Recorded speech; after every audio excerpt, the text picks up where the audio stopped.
College থেকে বাসায় এসে গেটে ঢুকেই দেখলাম রীতিমতো একটা বিশাল গাড়ি দাঁড়িয়ে আছে। দেখে তো চোখটা জুড়িয়ে গেল। অবশেষে তাহলে আব্বু গাড়ি কিনেছে। কত যে বলিস একটা গাড়ি কিনতে। এখন একটু জমিদারি ভাব দেখানো যাবে। কলেজ গেলে মেয়েরা তো লাইন দিয়ে থাকবে রে। রাফি, তোর তো কপাল খুলে গেছে রে। এবার প্রেম তোমাকে ধরা দিতেই হবে। এই গাড়ি করে প্রেমিকা নিয়ে ঘুরে বেড়াবো। একলাভে বাসার ভিতরে ঢুকে গেলাম। আম্মু কিচেনে মনে হচ্ছে। হ্যাঁ তাই তো। আম্মুকে পিছন থেকে বললাম, আম্মু গাড়িটা কিন্তু জোস। কে রে? আমি তোমার রাজপুত্র। রাজপুত্র না ঘোড়ার ডিম। এই যে ইজ্জত পেলাম না। হারামজাদা, গেলি এখান থেকে। খুন্তির বাড়ি দিয়ে গালের নকশা পাল্টে ফেলবো। ও মা, বলে কি? সাংঘাতিক রাগ হয়েছে দেখছি। কাহিনী কি? হবে কি, তোর আব্বুকে কতবার বললাম দুটো শাড়ি কিনে দিতে, দিলই না। বলতে বলতে আমি শেষ, তাও দিল না। আম্মু পরশুদিন না শপিংয়ে গেলে? সেই পরশুদিন গেছে। তাই তো, সেই পরশুদিন। আব্বুরই তো দোষ। যাই হোক, এখানে থাকা এখন বিপদের থেকে কম না। মুড ঠিক নেই, যখন তখন যা খুশি ঘটে যেতে পারে। সোজা রুমে চলে আসলাম। কবাত করে জামা কাপড় পাল্টে শো করে ফোনটা হাতে নিয়ে বউ করে গাড়ির কাছে চলে আসলাম। দেখলেই মনটা ভরে যায়। কি সুন্দর গাড়ি। চুমু খেতে ইচ্ছে করছে। যেই না একটু চুমু খাওয়া সেলফি তুলবো, অমনি কে যেন ফোনটা টাচ করে কেড়ে নিল। রেগে বলে উঠলাম, এই কে রে? কোন হতচ্ছাড়ার কাজ এটা? তাকাতে টাসকি খেয়ে গেলাম। ওরে, কে রে এটা? পরিটরি নাকি? না, দিনের বেলা এসব কোত্থেকে আসবে? চোখে সর্ষের ফুল দেখছে নাকি? আসলে এটা মাইয়া না, এটা মেয়ে তো। ও, বুঝতে পেরেছি। নতুন গাড়ি দেখে এখনই রমণীগণ আমার উপর লাড্ডু। ওরে রাফি রে রাফি, কি কপাল তোর। আমি কিছুটা ভাব নিয়ে গাড়িতে হেলান দিয়েই দাঁড়িয়ে গেলাম। অদ্রিতা কোমরে হাত দিয়ে আমার দিকে তাকালো। আমিও তাকিয়ে আছি। অদ্রিতা বলল, কি কি কি হচ্ছে এসব? দেখছে না কি হচ্ছে? এসব কি চলছে? পিক তোলা হচ্ছে। তুলবেন? আসেন তোলেন। নতুন গাড়ি কিনলাম, বুঝেছেন? ব্র্যান্ডেড। ব্র্যান্ডেড? পিক তোলা হচ্ছে? ইয়েস। দেখি এদিকে আসো তো। কেন? পিক তুলবা না? ও হ্যাঁ, এই যে ঠাস করে তুলে ফেলুন। অবশ্যই, এই যে। আমি গালে হাত দিয়ে দাঁড়িয়ে আছি। কি হলো এটা? গালের হাড্ডিগুলো নড়াই দিছে রে। অদ্রিতা আমার হাতে ফোন দিয়ে বলল, সরবি নাকি আরো একটা দিব? আমি এক লাফে 10 হাত পেছনে চলে গেলাম। হাতটা গালে দিয়ে হতভাবে দাঁড়িয়ে আছি। সরবি নাকি আরো একটা দিব? অদ্রিতা গাড়িটা নিয়ে সামনের দিকে গেটে ঢুকে গেল। আমি ঠাস করে মাটিতে বসে পড়লাম। হায় হায়, কেউ দেখেনি তো? কি সাংঘাতিক পিক তুললো রে। গালটা ভারী ভারী লাগছে, মনে হচ্ছে ফুলে ঢোল হয়ে গেছে। কিন্তু মারলো কেন? মারলো সেটা বড় কথা না, বড় কথা হলো গাড়ি নিয়ে গেল কেন? ডাল মে কুছ কালা হ্যাঁ। কুছ কালা না, মনে হয় পুরোটাই কালা। আম্মু, আম্মু, আম্মু। আমার ডাক শুনে মা বেরিয়ে এলো। এসে দেখলো আমি ছোটদের মতো বসে আছি। দেখে তিনি বলল, হতচ্ছাড়া, কাপড় তুই কাচবি না আমি? কাপড়টা বড় কথা না, বড় কথা হলো গাড়ি। আমাদের গাড়ি নিয়ে গেল কেন? কিসের গাড়ি? ওইখানে না ছিল? ও, ওইটা ওইটা আমাদের না। কাদের? সামনের বাসার ভাবিদের। নতুন উঠেছে, মালপত্র এনে জায়গা ছিল না, তাই আমাদের এখানে রেখেছিল। কি অপমান! এদিকে আয় তো। কেন? আসবি তো। হ্যাঁ বলো কি? আমার জানি এটা কি হলো? বজ্জাতের রাজা, জামা কাপড় কেচে আমার দশা বেদশা হয়, আর তুই ছোটদের মতো মাটিতে বসে আছিস। যা, এগুলো পরিষ্কার কর, রান্না করে যেন এগুলো পরিষ্কার দেখি। আচ্ছা। মা চলে গেল। আমি দুই গালে হাত দিয়ে দাঁড়িয়ে আছি। কেউ এক বালতি সান্ত্বনা দে, না হলে কি একটু বিষ খা, আমি মরে যাই। ও মারে কি ব্যথা। মানিজ্জত বানের পানিতে ডুবে গেল। কেউ দেখার আগে ভেতরে যাই, না হলে গলায় দড়ি দেওয়া ছাড়া কোনো পথ থাকবে না। অদ্রিতা গাড়ি পার্ক করে বাসায় চলে আসলো। ঘরে মোটামুটি সবকিছু সাজানো কমপ্লিট। সকাল থেকে কাজ চলছে। আম্মু, আম্মু। কি হলো? আব্বুকে ফোন করছো? হ্যাঁ, কবে আসবে? বললো তো 2 দিন লাগবে। ওখানে অফিসে নাকি কি কাজ বাকি আছে। সরকারি চাকরি এজন্য ভালো লাগে না। বছরে 100টা বাসা পাল্টাও। বাজে বকিস না তো, যা ফ্রেশ হয়ে নে। আর এখন কার ইউনিভার্সিটিতে গিয়েছিলি? ভর্তি হতে কি কি লাগে? আমি অনলাইন সব সাবমিট করেছি, শুধু কিছু কাগজ আছে, সেগুলো ভার্সিটিতে দিতে হবে। তাহলে কালকেই যা। একা একা চিনবো কিভাবে? কিভাবে কি? আব্বু আসলো না। সময় তো নেই। হ্যাঁ, কালকেই দিতে হবে। আচ্ছা, আমি দেখছি, তুই ফ্রেশ হয়ে যা। আচ্ছা। আমি রুমে এসে খাটের উপর শুয়ে আছি। আজকে কার মুখ দেখে যে উঠেছিলাম, আরে গাড়ি, তোর জন্য আজকে মাইয়াদের হাতে ফেসে গেলাম। এই মুখ আমি কারে দেখাবো? মুখটা ফুলে মনে হয় ঢোল হয়ে আছে।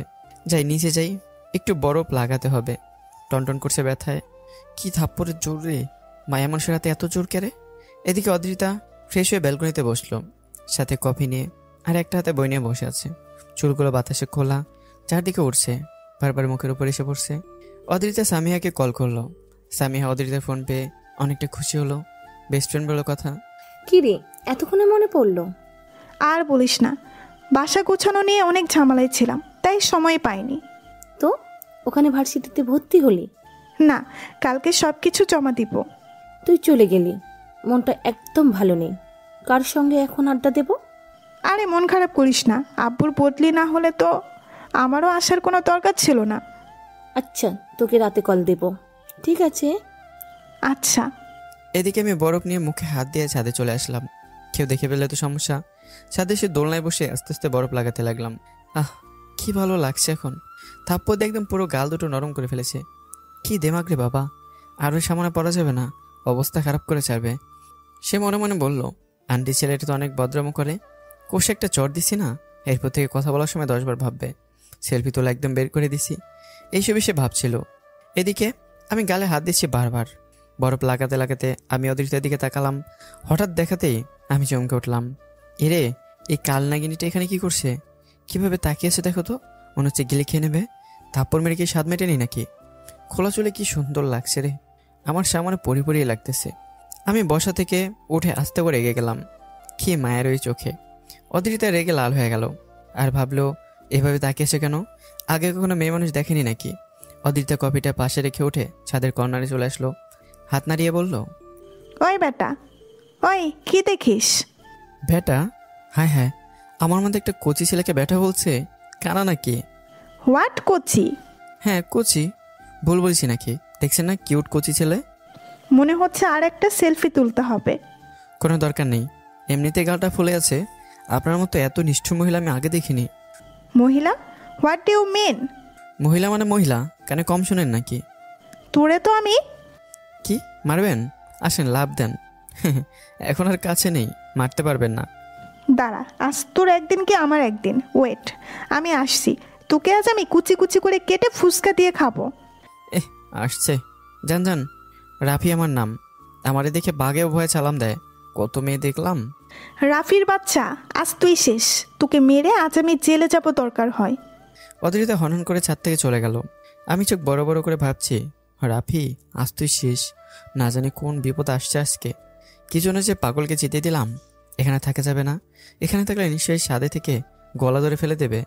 রাফি পালা, বেঁচে থাকলে বরফ অনেক লাগানো যাবে, জীবন আগে তারপর অন্য কিছু। আমি এক দৌড়ে নিজের রুমে চলে আসলাম। ভিতরে এসে দরজাটা আটকে দিলাম। এবার কিভাবে আসবে? দিছি দরজা আটকে, ভয় পাই নাকি? এই রাফি কাউকে ভয় পায় না। দরজা আবার ঠিক মতো আটকেছে তো, এই রাফি আবার রিস্ক নেয় না। একে বলে ট্যালেন্ট।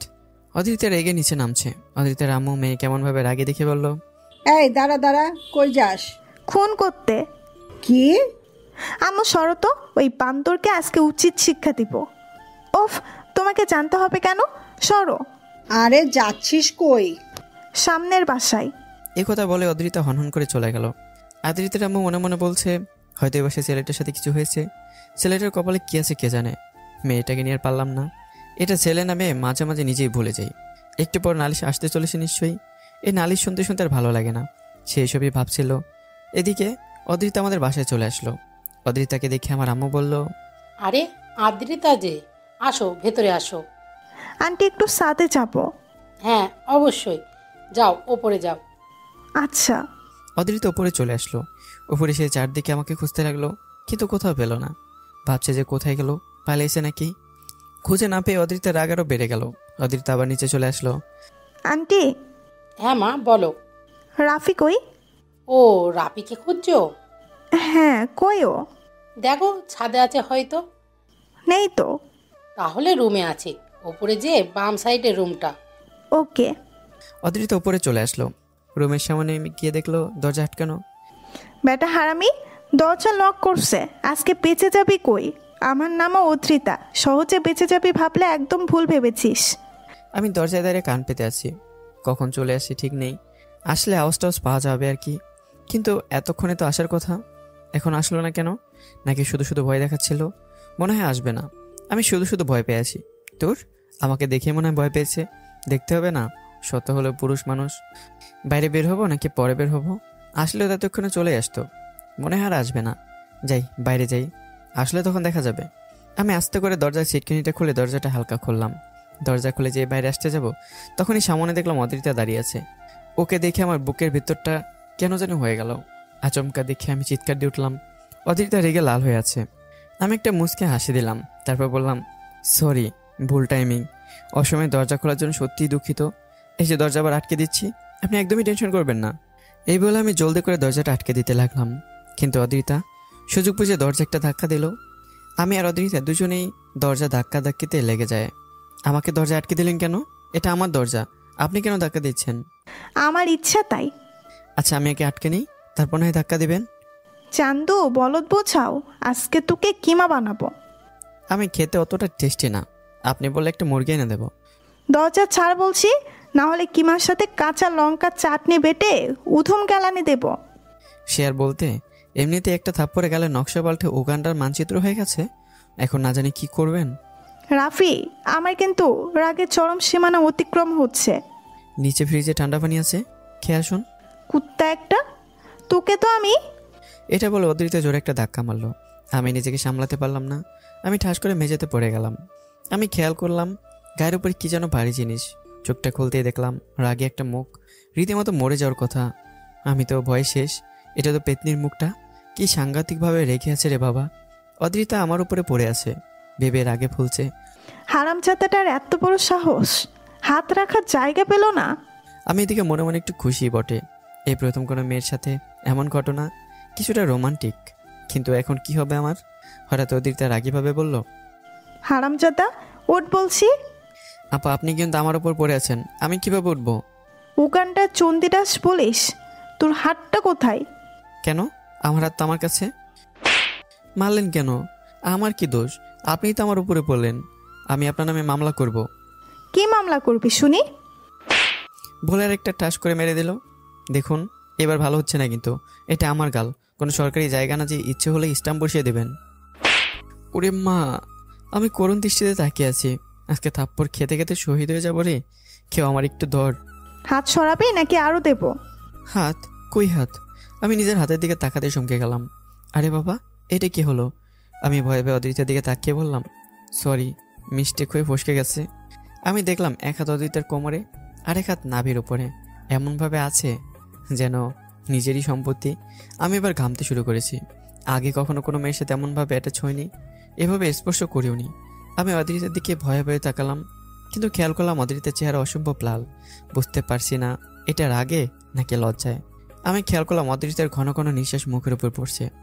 বুকের ওঠানামা, ঘাড়ে ঘামের নেশাক্ত গন্ধ, তালপাতার মতো ছড়ানো চোখ, আর বিষাক্ত সাপের মতো ফোলা ঠোঁট।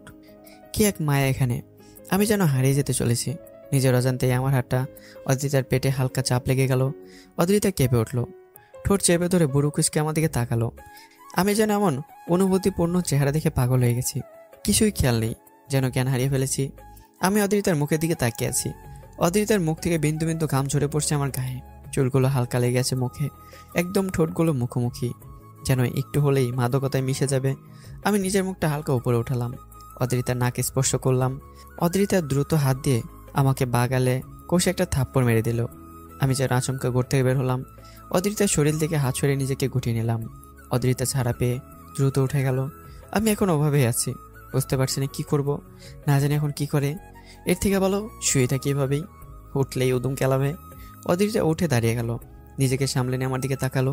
আমি কিছু বলতে গিয়ে বললাম না, দ্রুত আমার রুম থেকে বেরিয়ে গেল। নিচে অদ্রিতাকে চলে যেতে দেখে আমার আম্মু বলল, আদ্রিতা, চলে যাচ্ছ? জি। কিছু খেয়ে গেলে না? আরেকদিন খাবো আন্টি, আজ আসছি। বলে দ্রুত চলে গেল। আমি আস্তে করে উঠে আয়নার সামনে গেলাম। ঠোঁট দিয়ে রক্ত বেরোচ্ছে। কি থাপ্পড়টায় না মেরেছে বাবা! গাল দুটো আমার ফুলে কলা গাছ হয়ে গেছে। আজকের দিনটা আমার সত্যিই খারাপ গেল। আমি নিজের হাত দুটোর দিকে তাকালাম। কিছুক্ষণ আগের অনুভূতিগুলো ভাবতেই শরীরের লোমগুলো দাঁড়িয়ে গেল। একটা মেয়ে এত নরম কিভাবে হয়? হায়, আমি যেন এক সমুদ্রে ডুবে যাচ্ছিলাম, কি নেশাময় গন্ধ ছিল তার শরীরে। এই নেশার কাছে পৃথিবীর সব নেশা যেন তুচ্ছ। কি সে চাহনি, কি সে অনুভূতি। কম্পিত ঠোঁট যেন হাজারবার আমাকে ছুতে বলছিল। বুঝতে পারছি না কি ঘটে গেল, কি হয়ে গেল। আপুর সামনে এখন আমি যাব কি করে? কি হয়ে গেল এসব? একদিকে যেমন প্রথমে অনুভূতির শোকের ছোঁয়া ছিল, আরেকদিকে লজ্জায় ফেলে দিল। যা হবার হয়ে গেছে, পরে দেখা যাবে। আগে আমার গালের ব্যবস্থা স্বাভাবিক করতে হবে। এখন বরফ লাগিয়ে কাজ হবে না, আর এখন বাসা থেকে বের হওয়া যাবে না। আম্মু নিচে আছে, আব্বুর আসারও সময় হয়ে গেছে। কাল সকাল সকাল একবার ডাক্তার দেখাতে হবে, না হলে আমার গালের অবস্থা বেদোষ হয়ে যাবে। কি নরম গাল দুটো এভাবে মেরে ফাটিয়ে দিল। কানেও ঝিনঝিন করছে, কানের পর্দা চেক করাতে হবে। এই মেয়ে মানুষ বলে একদম মনে হয় না। অদ্রিতা এদিকে নিজের রুমে সায়নার সামনে দাঁড়িয়ে গেল। আয়না নিজেকে দেখেই চলেছে অদ্রিতা। কি ঘটে গেল মাত্র? আজ পর্যন্ত যেখানে কোনো ছেলে আমার কাছে আসার সাহস পায়নি, আজ সেখানে এভাবে এত কিছু ঘটে গেল। সাহস কত বড় ওর! আমার ইয়েতে হাত রেখেছে। অদ্রিতা আস্তে করে নিজের কোমর আর নাভি দিকে তাকালো। তাকাতেই তার শরীরের ভিতরে কেঁপে উঠল, যেন একটু আগের ঘটনা এখন বারবার হচ্ছে। হতচ্ছাড়া, আমাকে তো কিস করেই দিত আর একটু হলে। ওকে তো আমি সত্যিই কখন মেরে ফেলবো ঠিক নেই। ছোট্ট পিচ্চি একটা পিচ্চি ছেলের সাথে এসব ঘটে গেল, মানতেই কেমন লাগছে। পুরো শরীরে যেন কোনো শক্তি নেই, কেমন যেন শরীরে ভাইব্রেট করছে, কাঁপছে। অদ্রিতা বিছানায় নিজেকে মেলে দিল, চোখ বুজে বড় একটা নিঃশ্বাস নিল। এদিকে দেখতে দেখতে সন্ধ্যা লেগে গেছে। অদ্রিতা ঘুমিয়ে আছে, তখন থেকে আর ওঠেইনি। অদ্রিতার আম্মু এদিকে আমাদের বাসায় আমার আম্মুর সাথে গল্প করতে ব্যস্ত। এক পর্যায়ে অদ্রিতার আম্মু বলল, আপা, আপনাকে একটা কথা বলার ছিল। আরে বলুন না, এতে শোনার কি আছে? না মানে আমরা নতুন শিফট হয়েছি তো, তাই একটু সমস্যা। আদ্রিতার আব্বু আসলে অবশ্য হতো না, ওনার আসতে দুদিন লেট হবে। আপনি বলুন না।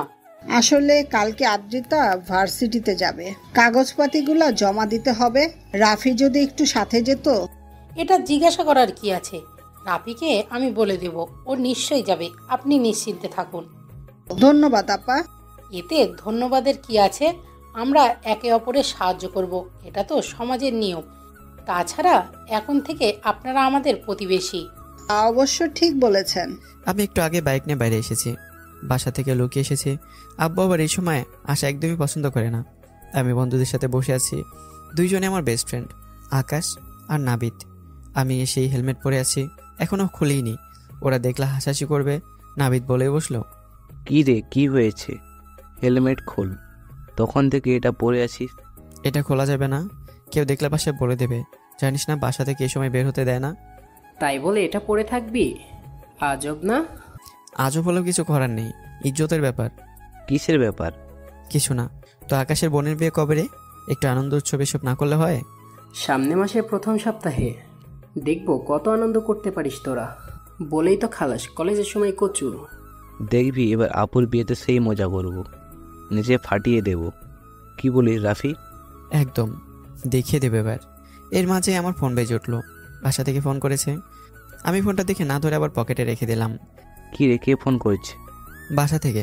থাকতে হলে তোরা আজকে আসি, কালকে কলেজে দেখা হবে। আচ্ছা যা। আমি বাইকটা নিয়ে সোজা বাসায় চলে আসলাম। ভেতরে ঢুকতে আব্বু বলল, রাফি, হ্যাঁ আব্বু। কোথায় গিয়েছিলে এখন? এই তো নাবিদরা আসছিল, দেখা করে আসলাম আর কি। কতবার বলেছি এই সময় বাইরে বের হবে না।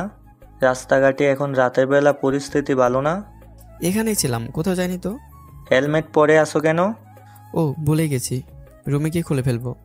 নিজের দিকে একটু খেয়াল করো, কোনো দিকে খেয়াল থাকে না।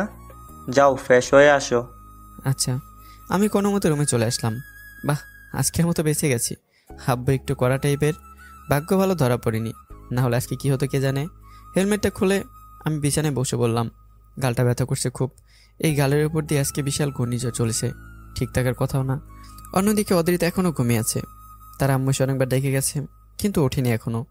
হঠাৎ অদ্রিতা ঘুম থেকে এক লাফে উঠে গেল, চোখ বড় বড় করে খাটের উপরে বসে আছে। কি স্বপ্নটাই না দেখলাম। উফ, ঘটনাগুলো এখন স্বপ্নেও আসা শুরু করেছে। না, আর সহ্য করা যাচ্ছে না, ভুলতেই পারছি না। সব দোষ ওই হতচ্ছাড়া পূর্ণ প্ল্যানেটার। কেন যে আমি যেতে গেলাম আর এসব হলো। কি করব এখন? ধ্যাত, ভালো লাগে না। দেখতে দেখতে সকাল হয়ে গেল। অদ্রিতা ভোরে উঠে গেছে। ভার্সিটি যেতে হবে আজ, তাই আগে থেকে একটু রেডি না হলে কি হয়? একটুবার অদ্রিতার আম্মু এসে বলল, কি রে, এত সকালে উঠে গেলি যে? আজকে ভার্সিটিতে যাব তো, তাই ও শোন, যাওয়ার সময় রাফিকে সঙ্গে করে নিস। আমার নাম শুনে অদিরিতা রাফি উঠল, রেগে বলল, ওই হতচ্ছাড়া বান্দরকে কেন নেব? মানে? মানে আমি একাই যেতে পারবো। বলছে যে ওকে কেন নেব, দরকার নেই। দেখ, নতুন জায়গা, প্রথম দিন, কাজ বাড়াস না। যাওয়ার সময় ওকে নিয়ে যাস, অনেকটা হেল্প হবে তোর। আম্মু দরকার নেই, আমি পারবো। আর কথা বলিস না, আমি নিচে গেলাম। করলে আয়। আম্মু নিচে চলে গেল। অদিরিতা খাটের ওপর ফাইল ছুঁড়ে ফেলে বসে পড়ল। রাগ হচ্ছে তার অনেক। এই বেয়াদব পোকাকে সাথে নিতে হবে এখন? ধুর, ভালো লাগে না। আম্মুও না, কি যে করে কোনো খেয়াল রাখে না, যত সব ঝামেলা। দাঁড়া, বেটাকে দেখাচ্ছি। আমার সাথে যাবে তাই না? দেখাচ্ছি চান্দুকে, যাওয়ার সাথ মিটিয়ে দেব। অদিরিতা সব কিছু রেখে সোজা আমাদের বাসায় চলে আসলো। সোফায় আমার আব্বু আর আম্মু বসে কফি খাচ্ছিল।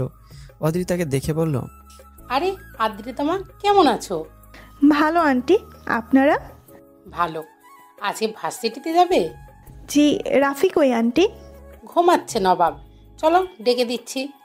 না না আন্টি, আপনারা বসুন, আমি ডেকে নেব। ওকে, ঠিক আছে। অদিরিতা ওপরে চলে আসলো। আব্বু বলল, এইটা নতুন বাসার লুকের মেয়ে বুঝি? হ্যাঁ, ভারী মিষ্টি মেয়ে। হ্যাঁ, ঠিক বলছো, দেখি বোঝা যায়। এমন একটা মেয়ে বাসায় বউ হয়ে আসলে মন্দ হয় না, কি বলো? হ্যাঁ, সে দেরি আছে। তোমার ছেলে এখনো কলেজে। তাতে কি, তাড়াতাড়ি বিয়ে দিয়ে দিলেই হয়। তুমিও না? দুজনেই হেসে দিল। আমি আরামসে ঘুমিয়ে আছি। এদিকে অদিরিতা আমার পাশে হাতে পানি নিয়ে দাঁড়িয়ে আছে। অদিরিতা মনে মনে হেসে বলল, চান্দু, আরামের ঘুম এবার হারাম হবে তোমার। তোর ঘুমের 14টা না বাজালে পেটের ভাত হজম হচ্ছে না। অদিরিতা সব পানি আমার গায়ে ঢেলে দিল। আমি এক লাফে বিছানাতে ঘুরে দাঁড়িয়ে গেলাম। এই কে রে? সাত সকালে এভাবে পানি মারলো কে? সাহস হলো কি? বা সামনে তাকিয়ে তো আমি থমকে গেলাম। আরে আপু, আপনি আপনি এখানে আমার রুমে? রেডি হও তাড়াতাড়ি। কেন? সেটা তো জানতে হবে না। কিন্তু এভাবে পানি না ঢাললেও পারতেন। কি বললি? কই কিছু বলছি নাকি? বললাম ঠিক করেছেন, আরও পানি ঢালা উচিত ছিল। 5 মিনিটের মধ্যে আমার বাসার নিচে যেন দেখতে পাই। ওকে আপু। অদিরিতা চলে গেল। আমি গাধার মতো দাঁড়িয়ে আছি। এটা কোনো কথা হলো? শরীরটা একদম চুপচুপ হয়ে গেছে। সাথে বিছানার তো 12টা বেজে গেছে। লোকে দেখলে কি মনে করবে? এত বড় ছেলে এখনো ইয়ে করে। ইস, কি অপমান। আম্মুকে শুকাইতে দিতে বলে যাব। যাই, ফ্রেশ হয়ে আসি, না হলে দেরি হবে আবার। দেরি হলে কি করে বসে ঠিক নেই। কোন পাগলের পাল্লা যে পড়লাম। অদিরিতা বাসায় এসে সব কিছু গুছিয়ে নিল। নাস্তা করে বাইরে গাড়ির কাছে দাঁড়িয়ে আছে। এইদিকে রাফির কোনো খোঁজ নেই। হারামজাদাটাকে বললাম তাড়াতাড়ি আসতে, এখনও খোঁজ নেই। আম্মু আছে, ওকে কেন বলতে গেল? একাই চলে যেতে পারতাম। এই পুস্কু ছেলেকে এখন সাথে নিতে হবে। ধুর। আমি একদরে বাসা থেকে বেরিয়ে আসলাম। দেখলাম অদিরিতা দাঁড়িয়ে আছে, কেমন রাগে লোকে তাকিয়ে আছে। মনে হচ্ছে আমি ওনার বাবার সম্পত্তি। আমি এসে গাড়িতে বসে পড়লাম। অদিরিতা অবাক হয়ে বলল, কি রে, আগেই গাড়িতে বসে পড়লি কেন? কেন, গাড়ি করে যাবেন না, হেঁটে যাবেন? গাড়ি চালাবে কে? আমি পারি না। মিথ্যা বললে একটা দেবো না কানের গোড়ায়। বিটিভির মতো চোখে ঝিরঝির দেখবি। সত্যি বলছি, আমি পারি না। যদি বাইকে যান তাহলে আমি চালাতে পারি। মানে আমি বাইক চালাতে পারি শুধু। হ্যাঁ, বাইকে যাই, আর একটু পর পর ব্রেক মারো। পায়ে দেখেছিস কি এটা? দুগালে এভাবে কষে মারবো যে দিনের বেলায় তারা দেখতে শুরু করবি। আমি যাই বলি শুধু আপনি অ্যাকশনে চলে যান। একটু রোমান্টিক হতে পারেন না? কি? এরে, মিস্টেক হয়ে গেছে, জাস্ট মিস্টেক। আমাদের দেরি হচ্ছে আপু, এখন যাই। এরপর থেকে এমন কথা মুখে আনবি তো তোর মুখ খুলে কুত্তার মুখে লাগিয়ে দেব। আস্তাগফিরুল্লাহ, এ কি থ্রেড? চুপ করে বসে থাকবি, একটা কথা বলবি তো ভীষণ কেলানি খাবি। অদিরিতা গাড়িতে উঠে নিজেই চালাতে লাগলো। আমি পেছনে বসে আছি চুপ করে। আমি একদম শেষ। এ কি আসলেই মেয়ে? মনে হয় ভুল করে মেয়ে হয়ে গেছে। একটু কথা রসকস কিচ্ছুই নেই। একে বিয়ে করবে খেরে? বেটা তো অকালে গলায় দড়ি ঝুলাবে দেখছি। কোথায় নিয়ে যাচ্ছে কে জানে। এসরে হেলমেটটা আনতে ভুলে গেলাম। কখন থাপ্পড়ের বৃষ্টি শুরু হয় বলা মুশকিল। নিয়ে আসলে গাল দুটো রক্ষা পেত। একটু পর গাড়ি একটা ভার্সিটির গেটে এসে থামলো। আমি বাইরে দেখি তো অবাক। ভার্সিটিতে মনে হয় ভর্তি হতে এসেছে। তো আমাকে কেন আনলো? যাক, একদিক থেকে ভালো হয়েছে। চারদিকে শুধু রমণীর খেলা, দেখলেই চোখ জুড়িয়ে যায়। যাকে দেখি তাকে ভালো লাগে। কি ফিনিশিং মাইরি! এই সিনিয়র আপুগুলো এত সুন্দরী হয় কেন রে? দেখলে মনে হয় প্রেমে পড়ি। আমার আবার বিশাল বড় মন। শত শত মেয়ের ভালোবাসা এখানে অনায়াসে থাকতে পারবে। অদিরিতা দেখলো আমি বাইরের দিকে তাকিয়ে মিটে মিটে হাসছি। এই বাদরের আবার কি হলো? মনে হচ্ছে কষে একটাতেই। অদ্রিতা রেগে বলল, ওই ফুটপাতের ফুচকা, কানে কথা যাচ্ছে না? ও হ্যাঁ, এই তো আপু, কিন্তু এটা আবার কেমন নাম? তোকে কিছু ইউনিক নাম দিচ্ছি আর কি। এটা নাম তো তো কিছুই না, আপনি যখন দিয়েছেন অবশ্যই নাম, খুব সুন্দর নাম। চল এখন। আমি পিছন পিছন যেতে লাগলাম। অদ্রিতা অনেকক্ষণ ধরে কি যেন খুঁজেই চলেছে, একবার এখান থেকে ওইখানে, আবার ওখান থেকে এখানে। আমি শুধু পুতুলের মতো হেঁটেই চলেছি। এবার সাহস করে জিজ্ঞাসা করলাম, আপু কি খুঁজছেন? চুপ। আমি হেল্প করতে পারি? তোকে করতে বলেছি? এভাবে তো পাচ্ছেন, আমাকে বলুন। মাথা নষ্ট করবি না একদম, এমনিতে ম্যাথ ডিপার্টমেন্টেরটা খুঁজে পাচ্ছি না। ধর, ভাল লাগে না। এই কথা আগে বলবেন না। আগে বললে কি হতো? আগে বললে তো ওখানে পেয়ে যেতাম। ওয়েট, আমি কাউকে জিজ্ঞাসা করছি। আচ্ছা কর। অদ্রিতা ওখানে বেঞ্চে বসে পড়ল। আমি একটু দূরে গিয়ে একটা ভাইয়ের কাছে শুনলাম, সাথে সাথে দেখিয়ে দিল। আমি ধন্যবাদ জানিয়ে চলে আসলাম। এসে বললাম, দেখছেন বলছিলাম না, পেয়ে গেলাম তো। পেয়েছিস? হ্যাঁ, 3 তলার বাপাসে। আগে বলবি না? এতক্ষণ হাঁটতে হাঁটতে পা ব্যথা করছে। যাক বাবা, সব কিছুতে আমার দোষ। আপনি তো কিছু বলছিলেন না। চুপ, এখন আবার মুখে মুখে কথা। চল এখন। চলুন। প্রায় 30 মিনিট পর সব কিছু কমপ্লিট হয়ে গেল। অদ্রিতা একটা স্বস্তি নিঃশ্বাস নিল। আমি মনে মনে ভাবছি, যাক বেঁচে গেছি, এখন বাসায় যেতে পারলেই হয়। কখন মায়ের শুরু হয় কে জানে, আল্লাহ বাঁচায়ও। তখন অদ্রিতা বলল, কি রে, ক্ষুধা লাগছে তোর? ওরে বাবা, কি শুনছি আমি? কার মুখে কি কথা? ভুল শুনছি নাকি? এত ভালো কবে থেকে হলো? অদ্রিতা আবার বলল, কি রে, কথা কানে যাচ্ছে না? ও হ্যাঁ হ্যাঁ, একটু লেগেছে আর কি। চল ক্যান্টিনের কিছু খেয়ে নেই। না না থাক, বাসায় কি খেয়ে নেবো, সমস্যা নেই। লজ্জা লাগছে? মেয়েদের সাথে এসব করতে লজ্জা লাগে না তো? এসব আবার কি? কানের নিচে দুম করে একটা দেবো না, সব মনে পড়ে যাবে। আমার সাথে কি করছিস ভুলে গেছিস? ও, ওটা তো মিস্টেক, ভেরি ভেরি মিস্টেক। আসলে মানে। চুপ হারামজাদা, আর যদি আমার আশেপাশে আসার চেষ্টা করিস তাহলে সেদিনে তোর মৃত্যু আমার হাতে নিশ্চিত। শেয়ার বলতে আমি কেন, আমার আগামী প্রজন্ম কখন আসবে না? মনে থাকে যেন। চল এখন। অদ্রিতার আমি ক্যান্টিনে চলে আসলাম। ক্যান্টিনে আসতে না আসতেই বোঝো ঠেলা, কোত্থেকে কিছু বড় ভাই এসে হাজির। এদেরই এক কাজ, ভার্সিটিতে কোনো সুন্দরী মেয়ে দেখলে পেছন লাগা। ওরে ভাই বলি, তোর একটু জেনে শুনে পেছনে লাগতে তো পারিস। বেচারা ভাইগুলো আজকে কি অবস্থা হবে তাও ভাবতে পারছিস না। ভাবতে মায়া লাগছে। এটা তো মেয়ে না রে, এটা জলজান্ত বাঘ রে বাঘ, দৌড়বে আর গান মটকাবে। বড় ভাইরা এসেই আমাদের সামনে দাঁড়িয়ে গেল। ক্যান্টিনে সবাই আমাদের দিকে তাকিয়ে আছে, না জানি এখানে কি খেলা চলছে। আমি তবুজ বালকের মতো দাঁড়িয়ে আছি। ওদেরকে দেখে অদ্রিতা বলল, কিছু বলবেন আপনারা? হ্যাঁ, বলতেই তো আসছি, ভার্সিটিটা নতুন। হ্যাঁ, কেন? তাই তো বলি, এর আগে দেখিনি। সো সো নাম্বারটা দিলে ভালো হয়। নাম্বার? হ্যাঁ, মাঝে মাঝে খোঁজ খবর নিতাম আর কি। আমি দেখলাম অদ্রিতার মুখ টকটকে লাল হয়ে গেছে, রাগে কাঁপছে মনে হচ্ছে। ইসরে বেচারারা, এবার আর কেউ তোদের বাঁচাতে পারলো না। পাশে দাঁড়িয়ে আছি, মনে হচ্ছে আগুন বেরোচ্ছে শরীর থেকে। অদ্রিতা রেগে বলল, নাম্বার লাগবে? হ্যাঁ সুন্দরী। ওরে মা! ক্যান্টিনে সবাই অবাক, সাথে আমিও। এটা কি হলো? মারার কথা কারার মারলো কাকে? আমি গালে হাত দিয়ে করুণ চোখে তাকিয়েছি। থাপ্পড়টা এত জোরে মেরেছে যে ঠোঁট কেটে গেছে। হেলমেট কেন আনলাম না রে? কি এক বিপদে পড়লাম রে ভাই, যখন তখন যার তারা আমার উপরে দিয়ে ছাড়বে। এদিকে সামনের ভাইগুলো এই অবস্থা থেকে রীতিমতো টাসকে খেয়ে গেছে, মুখে কোনো কথাই নেই। তখন অদ্রিতা বলল, নাম্বার লাগবে তাই না? কয়টা নাম্বার লাগবে? বলে আরেকটা থাপ্পড় কষে দিল। আমি রীতিমতো জ্ঞান হারানোর অবস্থা। 2 গাল ধরে পাশে থাকা চেয়ারে তপ করে বসে পড়লাম। অদ্রিতা রেগে লাল হয়ে আছে। ভাইগুলো অবস্থা খারাপ দেখে কেটে বলল, যেন ভূত দেখে ফেলেছে। অদ্রিতা পেছন থেকে ডাক দিয়ে বলল, ভাইয়া নাম্বার নেবেন না? এখনো তো নাম্বার দেইনি। চলে যাচ্ছেন যে? চলে যাবে না তো বসে বসে আমার মরার জন্য অপেক্ষা করবে? কালকে এমনিতে গেলে 12টা বেজে গেছিল, আজকে তো আমি শেষ। এই মেয়ে থাপ্পড়ের থিওরি নিয়ে বসে থাকে নাকি? নাকি থাপ্পড়ের জন্য আমার গালটাই চোখে পড়ে? অদ্রিতা রাগি চোখে আমার দিকে তাকালো, দেখলো আমি গালে হাত দিয়ে বসে আছি, ঠোঁট কেটে রক্ত পড়ছে। আমি অদ্রিতার দিকে তাকিয়ে আছি, কিছুই বলছি না। অদ্রিতা রাগে লুকিয়ে তাকিয়ে আছে, যেন আমাকে দেখে আরও রাগ হচ্ছে। আমি কিছুই বুঝে উঠতে পারছি না, এই মেয়ে আবার মারবে নাকি? এখন শুধু কান্না করা বাকি আছে। এই যুদ্ধের ভালোটা তো বেজেই গেছে। অদ্রিতা আমাকে টানতে টানতে বাইরে গাড়ির কাছে নিয়ে আসলো। আমি কোনো কথা বলছি না, অদ্রিতাও কোনো কথা বলছে না। কোথায় যাচ্ছে কে জানে? আমি জিজ্ঞাসা করে সাহসও পাচ্ছি না। রেগে আছে এখন অদ্রিতা। আমার ঠোঁট কেটে রক্ত পড়ছে। অদ্রিতা গাড়ি দ্রুত গতিতে চালাচ্ছে। আমি গাল রেখে এবার সিট বেল্ট ভালো করে লাগালাম, পাশে শক্তভাবে ধরে বসলাম। এবার তো জীবনে টানাটানি শুরু হয়ে গেল। আমি এবার বলে উঠলাম, আব্বু একটু আস্তে চালান না প্লিজ। কেন, তোর ভয় করছে? এভাবে রাগী সুরে বলার কি আছে? কিভাবে বলবো? অদ্রিতার চোখ দেখে আমার গলা শুকিয়ে গেছে। না ঠিক আছে ঠিক আছে, আস্তেই তো চলছে গাড়ি, মনে হয় আশেপাশের গাড়িগুলো জোরে চলছে। তারপরকে চোখে একটু বেশি দেখছি। চালান, আপনি চালান। চুপ করে বসে থাক, না হলে এবার গাড়ি মেরে দেবো কিন্তু। ওকে ওকে চুপ। আমি কেন? আমার 14 গোষ্ঠী কথা বলবে না কখনো, আপনি কোনো চিন্তা করবেন না। আমি চুপ করে বসে আছি। বাবারে বাবা, এটা কি মেয়ে নাকি জম? কি দিয়ে বানিয়েছে কে? কথায় কথায় রেগে যায়।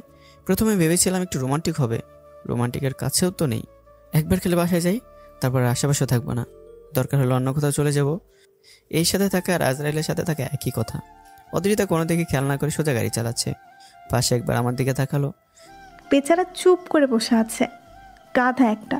ছেলেগুলো আমার কাছে এসে আমাকে বিরক্ত করছে, আর উনি আরামসে দাঁড়িয়ে দাঁড়িয়ে দেখছে, কিছুই বলছে না। একটা মেয়েকে প্রোটেক্ট করতে পারে না, মনে হচ্ছে আরেকটা বসিয়ে দেই গালে।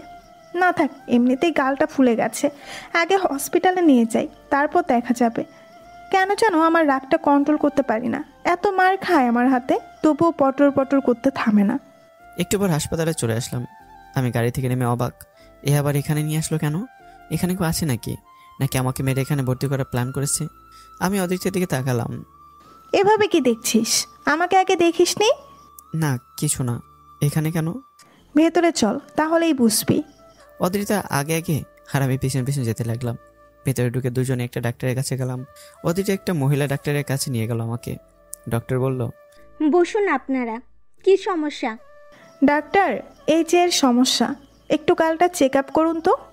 ও ওকে, দেখি এইদিকে এসে বসুন তো। আমি উঠোনের সামনে বসে পড়লাম।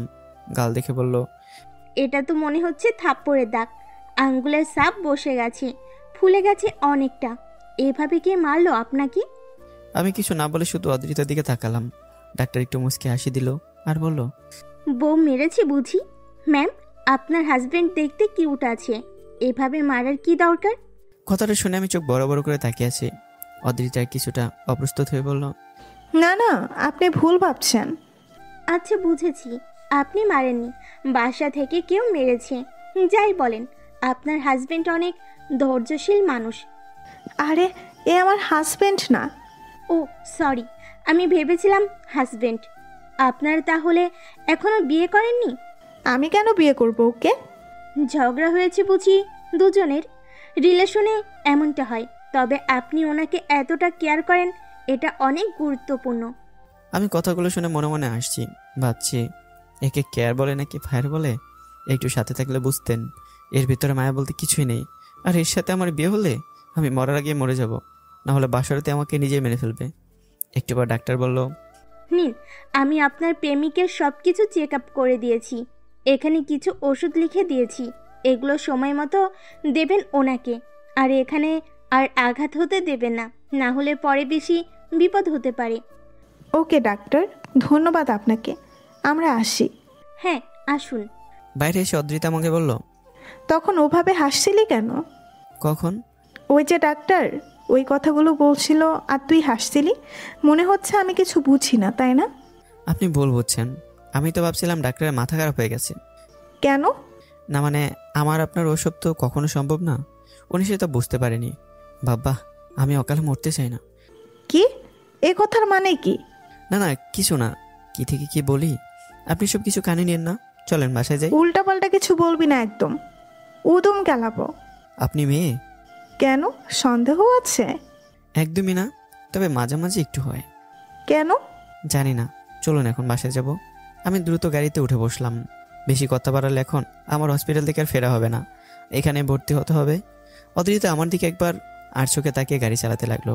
পথে আমি আর কোনো কথা বললাম না, সোজা বাসায় চলে আসলাম।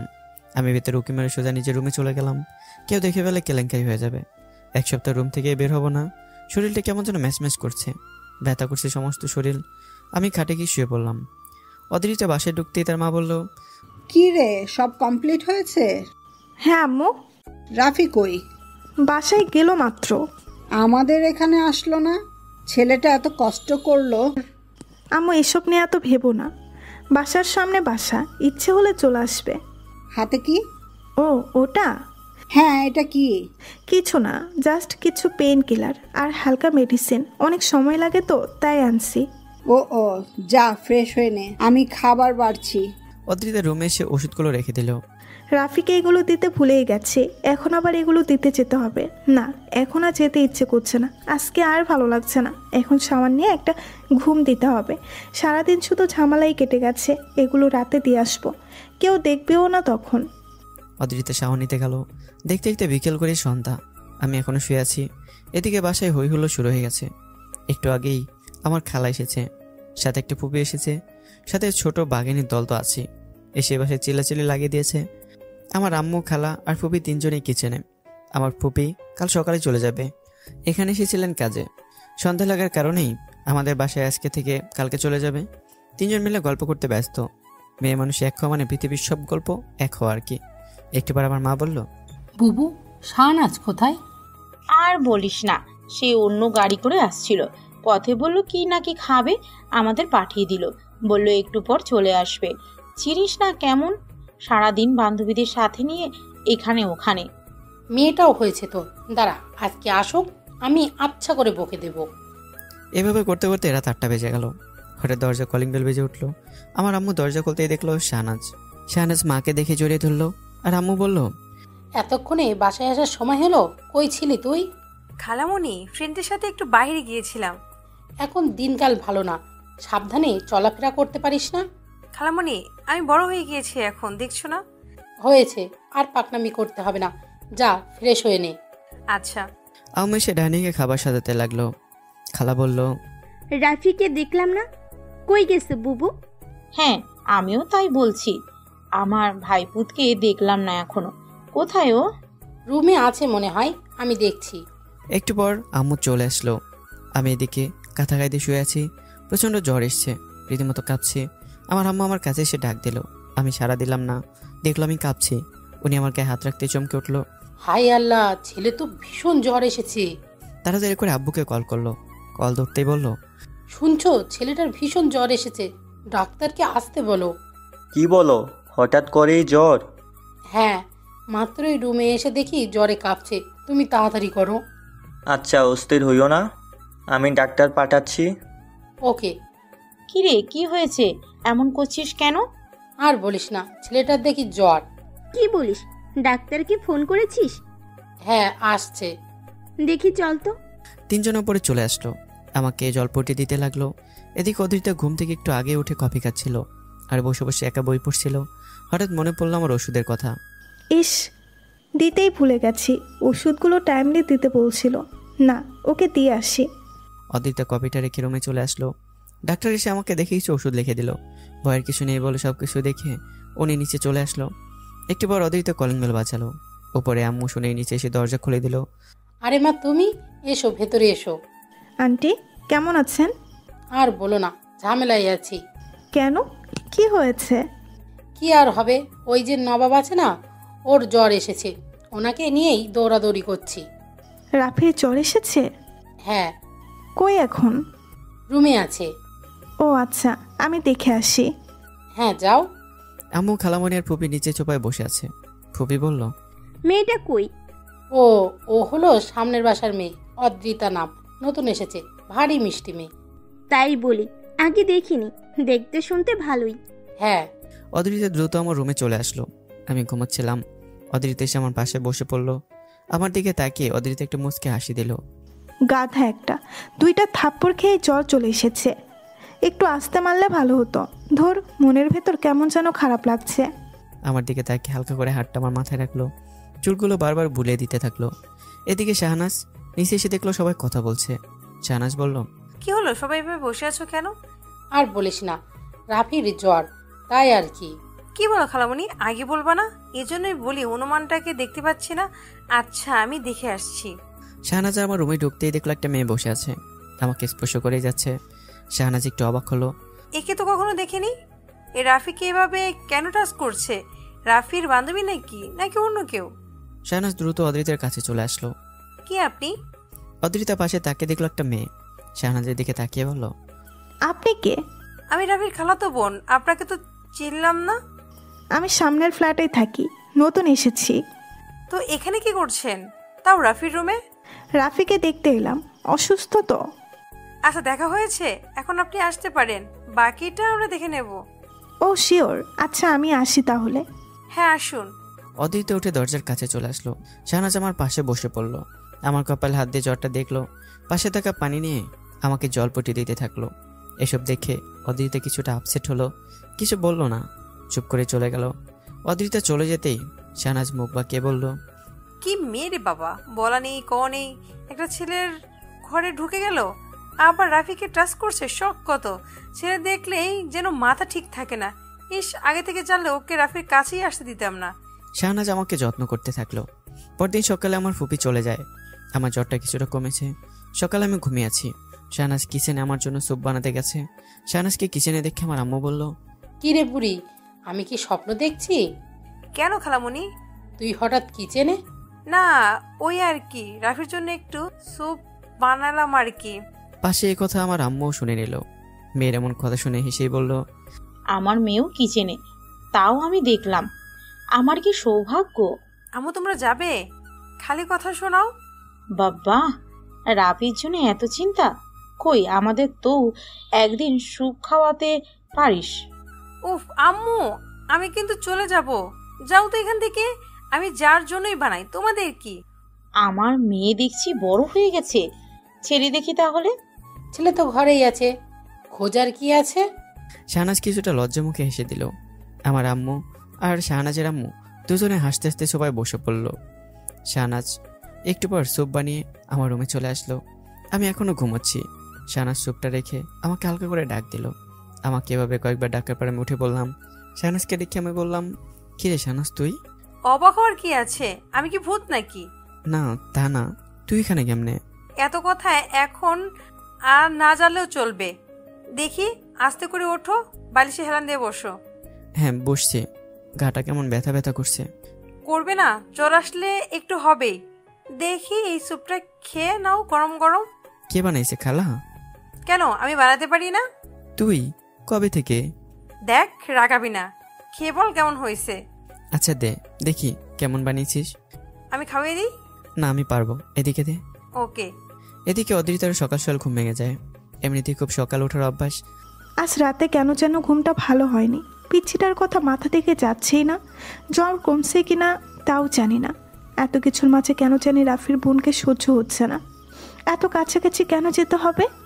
ধুর, কী সব ভাবছি, কি হচ্ছে এগুলো? না চাইতেও বারবার এসব কথা মনে উঠে আসছে। আজব বিষয়। আচ্ছা একবার দেখে আসবো কি অবস্থা, একবার দেখে আসা উচিত। কিন্তু খালি এভাবে গেলে কি মনে করবে? কিছু একটা নিয়ে যেতে হবে। জ্বরের সময় কি নিব? স্যুপ, হ্যাঁ এটাই ঠিক হবে। অদ্রিতা দ্রুত স্যুপ বানাতে গেল। আমি স্যুপটা খেয়ে বললাম, কি রে ভালোই তো বানাতে পারিস।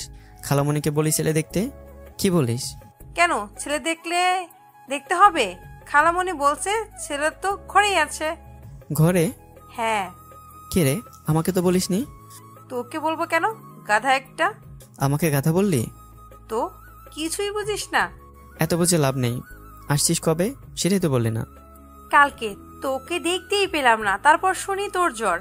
ও আচ্ছা, খালু আসেনি? আব্বু ব্যস্ত মানুষ, জানিসই তো। হ্যাঁ। দরজায় কলিং বেল বাজার শব্দ শুনে আমার আম্মু উঠলো। দরজা খুলতে দেখলো অদ্রিতা, হাতে কিছু একটা আছে। আমার আম্মু বলল, আসো মা, ভেতরে আসো। কেমন আছেন আন্টি? ভালো। এ সময় যে? আসলে আন্টি আম্মু রাফির জন্য এসব দিল, আমাকে দিতে বলল। গরম গরম খেলে নাকি ভালো হবে। তোমার আম্মু আসেনি? পরে আসবে বলল। আব্বু আসবে তো, তাই কাজে বিজি। সত্যি তোমার আম্মু অনেক ভালো, সবার কত খেয়াল রাখে। আন্টি এগুলো আমি রাফির রুমে নিয়ে যাই? আচ্ছা মা, যাও। অদ্রিতা সিঁড়িতে উঠছে আর কথাগুলো মনে মনে বলছে। কতগুলো মিথ্যা বলা লাগলো। ইস, গাথাটার জন্য ভেসে যাচ্ছিলাম এক্ষুনি। পরে আম্মু জানতে পারলে কি হবে? যা, পরে আম্মুকে বুঝিয়ে বলা যাবে। দেখি আর কি অবস্থা। অদ্রিতা দ্রুত আমার রুমে চলে আসলো। দরজা আগে থেকে খোলা ছিল, তাই দরজা থেকে দেখলো আমি শাহনাজ বসে হাসাহাসি করছি। কিছুটা মন খারাপ হয়ে গেল অদ্রিতার। এই মেয়েকে সবসময় রাফির সাথে থাকতে হবে নাকি? অদ্রিতা একটু কাশি দিল। আমি শাহনাজ ঘুরে থাকলাম।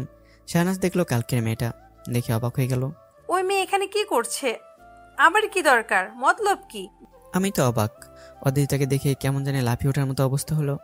এ আবার এখানে কি করছে? সকাল সকাল কোন বিপদ রে বাবা? হেলমেটটা কই? এই তো সেকেন্ডে সেকেন্ডে থাপ্পড় মারে।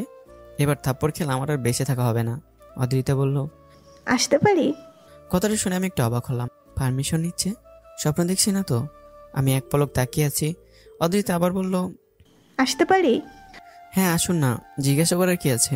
জিজ্ঞাসা করবে না? পারমিশন নেওয়ার উচিত। শানা চুপ। এখন চুপ না করলে আর চুপ করার সুযোগ পাবি না। আমি কি ভুল বলছি নাকি? ভুল সঠিক দিয়ে কিছু হবে না, চুপ করে থাক, না হলে গালের অবস্থা দেখার মতো থাকবে না। চেপে যা বোন। অদ্রিতা ভিতরে চলে এলো। এসে শাহনাজকে বলল, আপু আমি একটু পাশে বসতে পারি? আপনি একটু সরে বসলে ভালো হতো। কেন? রাফি, আমি কি পাশে বসবো একটু? ও মা, এ আবার বলতে? বসুন না। আপনার আবার জিজ্ঞাসা করতে হবে নাকি? আপনার যা ইচ্ছে করুন না। শাহনাজ বিরক্ত হয়ে উঠে গেল। রাফি কেন এই মেয়েকে এত ভয় পাচ্ছে?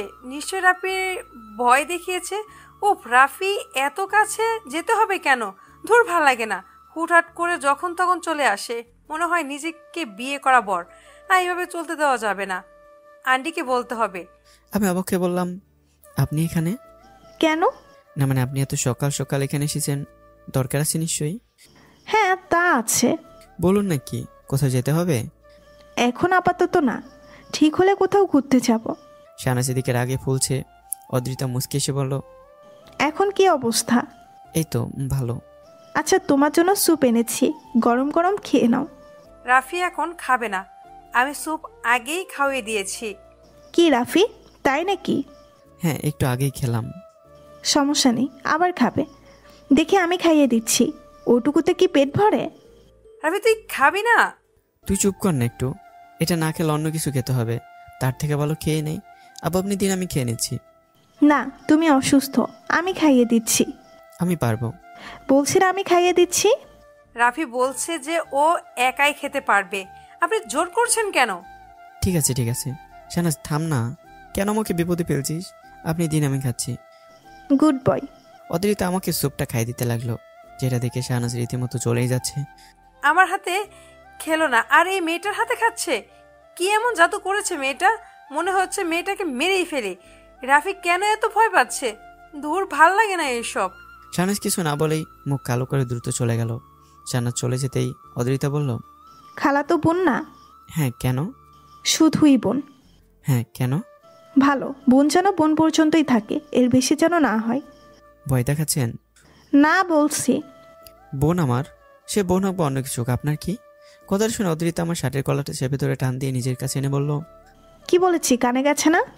গেছে গেছে, কানে মানে একদম মাথায় চলে গেছে। গুড, শুকিয়ে গেছিস অনেক, ঠিক মতো খাওয়া দাওয়া করবি। আচ্ছা, কিন্তু এখন কলারটা ছাড়ুন, কেউ দেখে নেবে। অদ্রিতা চোপটা রেখে এক হাত আমার কপালে রাখলো, আমাকে চেক করে বলল, জ্বর অনেকটা কমে গেছে, কালকে এই ওষুধগুলো রেখে গেছি, ঠিক মতো খাবি ওকে? আচ্ছা। এভাবে তাকিয়ে আছিস কেন? না মানে কি? আপনার মুখটা অনেক কাছে কাছে লাগছে, মনে হচ্ছে আরেকটু হলেই। কি কিস করতে ইচ্ছে করছে? ছি ছি, তা না। পিচ্ছি ছেলে, মাথায় এসব বাজে চিন্তা একদম আনবি না। আনিনি তো, শুধু আপনাকে কাছে থেকে দেখলে কেমন যেন লাগছে। কলারটা ছাড়ুন। কেমন লাগছে? খারাপ লাগছে? এবার দুজনে নিঃশ্বাসটা অনুভব করতে পারছি। আমি একদম অদ্রিতার চোখের সামনে নাকে নাক লেগে যাওয়ার মতো অবস্থা। আমি লক্ষ্য করলাম অদ্রিতার কথার সাথে গোলাপের পাপড়ির মতো ঠোঁটগুলো কাঁপছে। চুলের আর গাড়ির দিকে থেকে কেমন যেন নিঃসময় সুগন্ধ আসছে। আমি যেন হারিয়ে যেতে থাকলাম। এত কাছে এসে যেমন ভয় করছে, তেমন ভালো লাগছে। আমি নিজেকে কন্ট্রোল করতে পারলাম না। হঠাৎ করে আমি নিজের ঠোঁটটা অদ্রিতার ঠোঁটে চেপে ধরলাম। অদ্রিতার চোখ বড় বড় করে তাকালো। হঠাৎ করে যেন শরীরে কারেন্ট লেগে গেল। আমি অদ্রিতার ঠোঁটে হালকা কামড় দিলাম। অদ্রিতা আবেশে চোখ বন্ধ করে ফেললো, যেন সব কিছু এলোমেলো হয়ে গেছে। আমি একটানে অদ্রিতাকে নিজের কাছে টেনে নিলাম, কোমরের মাঝে হাত দিয়ে নিজের সঙ্গে জড়িয়ে নিলাম। আমি একটু পর অদ্রিতাকে ছেড়ে দিলাম। অদ্রিতা যেন কোনো বন্দিঘর থেকে ছাড়া পেয়েছে, ঘেমে একদম একাকার। অদ্রিতার ঠোঁট ভীষণ কাঁপছে, রক্তের মতো লাল হয়ে আছে গাল দুটো। আমি হঠাৎ করে ভয় পেতে শুরু করলাম। অদ্রিতাকে এখনও নিজের সাথে জড়িয়ে রেখেছি। অদ্রিতার চোখের দিকে তাকিয়ে যেন আতঙ্কে পড়ে গেছে আমি। আবেগের বশে একই ভুল করে ফেললাম, নিজেকে যেন কোনোভাবে কন্ট্রোল করতে পারিনি। এখন কি করবে কে জানে। অদ্রিতা যেন আবেশে পাগল হয়ে গেছে, শরীরে যেন আগুন জ্বলছে। অদ্রিতা যেন কেঁপে উঠছে। অদ্রিতা নরম স্বরে বলল, এটা কি হলো? সরি। আগে মনে ছিল না? কি করব, আপনি এত কাছে আসলেন যে আমি সব কিছু বলে গেছিলাম। যে কোনো মেয়ে এমন কাছে আসলে এমনটা করতে হবে? না না, আমি তা বলিনি। আচ্ছা এই নিন, আপনি চাইলে আমাকে মারতে পারেন। আমাকে এমনভাবে ধরে রেখেছিস যেন আমি তোর বিয়ে করাবো। ও সরি সরি। ছাড়লি কেন? মানে? আমি কি ছাড়তে বলেছি? না ছাড়লে মারবেন না? এখন না ধরলে মার খাবি। আমি আবার অদ্রিতাকে চেপে ধরলাম। অদ্রিতা কেঁপে উঠলো। আমি ভয়ে ভয়ে বললাম, আপনি পরে রাগ করবেন না তো? কি মনে হয়? জানি না। ভয় করছে নাকি? হ্যাঁ একটু। কিস করার সময় ভয়ের কথা মনে ছিল না? এখন কি করব? এখন তো আমি করব। কি করবেন? এই দেখ। এটা বলে অদ্রিতা আমাকে ঝাপড়ে ধরে ঠোঁটে ঠোঁট মিলিয়ে দিল। আমাকে ডিপ কিস করতে লাগলো। আমি আরো জোরে অদ্রিতাকে জড়িয়ে ধরলাম। ভীষণভাবে দুজনকে কাছে টেনে নিলাম। দুজনের জন্য হারিয়ে গেলাম অন্য কোথাও, অন্য কোনো জগতে। এদিকে শাহনাজ রুমে এসে মুখ ফুলে বসে আছে। আমাকে অদ্রিতার সাথে কোনোভাবে মেনে নিতে পারছে না। শাহনাজ দ্রুত রুম থেকে বেরিয়ে আমার রুমের দিকে যেতে থাকলো। একটু পর আমি অদ্রিতাকে দ্রুত দূরে সরিয়ে দিলাম। অদ্রিতা অবাক হয়ে গেল আমার এমন আচমকা রিয়েক্টে। অদ্রিতার রাগী দৃষ্টিতে তাকে কিছু বলতে যাবে, অমনি রুমে শাহনাজ চলে আসলো। আমি ইশারায় বোঝাতে চাইলাম যে শাহনাজ আসছিল তাই এমন করেছি, কিন্তু অদ্রিতা বুঝতে নারাজ। অদ্রিতা রেগে লাল হয়ে গেল। অদ্রিতা আমার দিকে তাকিয়ে আছে, ভাবছে হনুমান একটা পুরো সিনেমার 14টা বাঁচিয়ে দিল। বোন আসছে তো কি হয়েছে? বোন দেখলে কি মেরে ফেলবে নাকি? তোকে তো আমি পরে দেখছি। শাহনাজ এদিকে এসে দেখলো দুজনে কাছাকাছি বসে আছি। শাহনাজ বুড়ো কুসকে আমার দিকে তাকালো। আমি মাথা নিচে করে বসে আছি। শাহনাজ দেখলো দুজনেই অনেক ঘেমে আছি, যেন গোসল করে এসেছি। অদ্রিতা কিছু না বলেই দ্রুত রুম থেকে বের হয়ে গেল। শাহনাজের কিছুটা সন্দেহ হলো। অদ্রিতা চলে যেতেই শাহনাজ আমার পাশে বসলো। আমাকে ভালোভাবে দেখতে লাগলো শাহনাজ। আমি শাহনাজের থেকে সব লুকানোর চেষ্টা করে যাচ্ছি। শাহনাজ আবার বিরক্ত হয়ে বলল, কি রে, কি হয়েছে? আমার দিকে তাকাচ্ছিস না কেন? কই কিছু না। তাহলে এমন চোরের মতো করছিস কেন? আরে কি বলিস? চোরের মতো করবো কেন? দেখে আমার দিকে তাকাতো। এই যে তাকালাম। কি ব্যাপার? কি? তোর ঠোঁটের ফোলা কেন? একটু আগে তো ঠিকই ছিল। আমি অসুস্থ না তাই হবে হয়তো।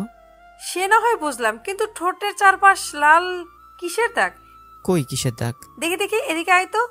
আমি হাত দিয়ে মুছতে মুছতে বললাম, শাহনাজ এখন না, আমি ঘুমাবো। তোর ঘুমানোর কাঁথায় আগুনে, এদিকে আমার ঘুমের 14টা বাজে নিজে ঘুমাবে? আমি আবার কি করলাম? সবকিছু তো করছিস ওই মেয়ের সাথে। এত কিসের কথা? কই এমনি, আমাকে জাস্ট দেখতে আসছিল।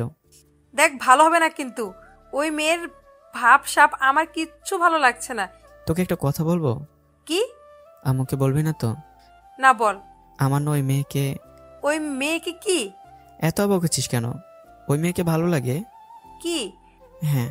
রাফি, ওই মেয়েকে 2-3 হলো চিনিস? তো আমাকে সেই ছোটবেলা থেকে চিনিস তুই। আমাকে ভালো লাগে না? কি বলছিস তুই? তুই আমার একদম ফ্রেন্ডের মতো। আমি সত্যি এখন মাথা ফাটিয়ে ফেলবো। ওই মেয়েকে ধারে কাছেও যদি দেখছি মেরে ফেলবো তোকে। আইসে শোন, বেশি বনগিরি করিস না। এখন ভালো লাগলে আমি কি করতে পারি? একটু আগে তো কিস। কিস? একটু আগে কিস? রাফি, এবার কিন্তু বাড়াবাড়ি হচ্ছে। আরে তুই এমন করছিস কেন? ঠিক আছিস তো তুই? কি হয়েছে?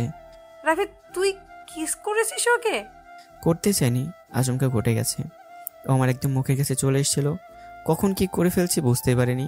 কথাটা শুনে শাহনাজ হাওমাও করে কেঁদে উঠলো। আমি তো অবাক। শাহনাজের মুখ চেপে ধরে বললাম, আরে রে কি করছিস? কাঁদছিস কেন? ছাড় আমাকে। থাম আগে। না, আমি থাকবো না। তুই এটা করতে পারলি কেমন করে? আরে তুই কান্না করছিস কেন? আমি কি তোকে কিস করেছি নাকি? আমাকে করলে তো আমি কান্না করতাম না। তুই আমাকে কেন ধোকা দিলি? ধোকা? হ্যাঁ ধোকা। আমি এবার কি করলাম? তোকে আমি ভালোবাসি বুঝিস না? এতদিন ধরে ভালোবাসি কখনো বোঝার চেষ্টাও করিসনি।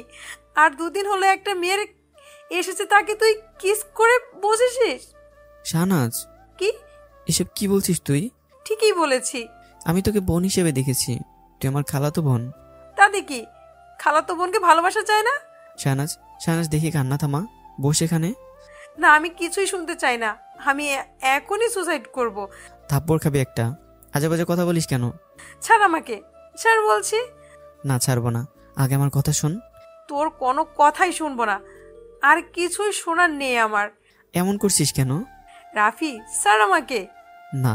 দেখ, রাগ উঠে যাবে, মেরে বসবো কিন্তু। পারলে মার। আমাকে ট্রাস্ট করছিস কেন? আমি কে তোর? যাকে টাচ করলে ভালো লাগে তাকে কর। দুজনে ঝগড়া করতে করতে শাহনাজ একসময় আমাকে ধাক্কা দিয়ে উঠে আসতে গেল। আমি শাহনাজের হাত ধরে টান দিলাম। শাহনাজ নিজেকে সামলাতে না পেরে সোজা আমার কোলে পড়ে গেল। ভুলবশত আমার হাতটা শাহনাজের কোমরে।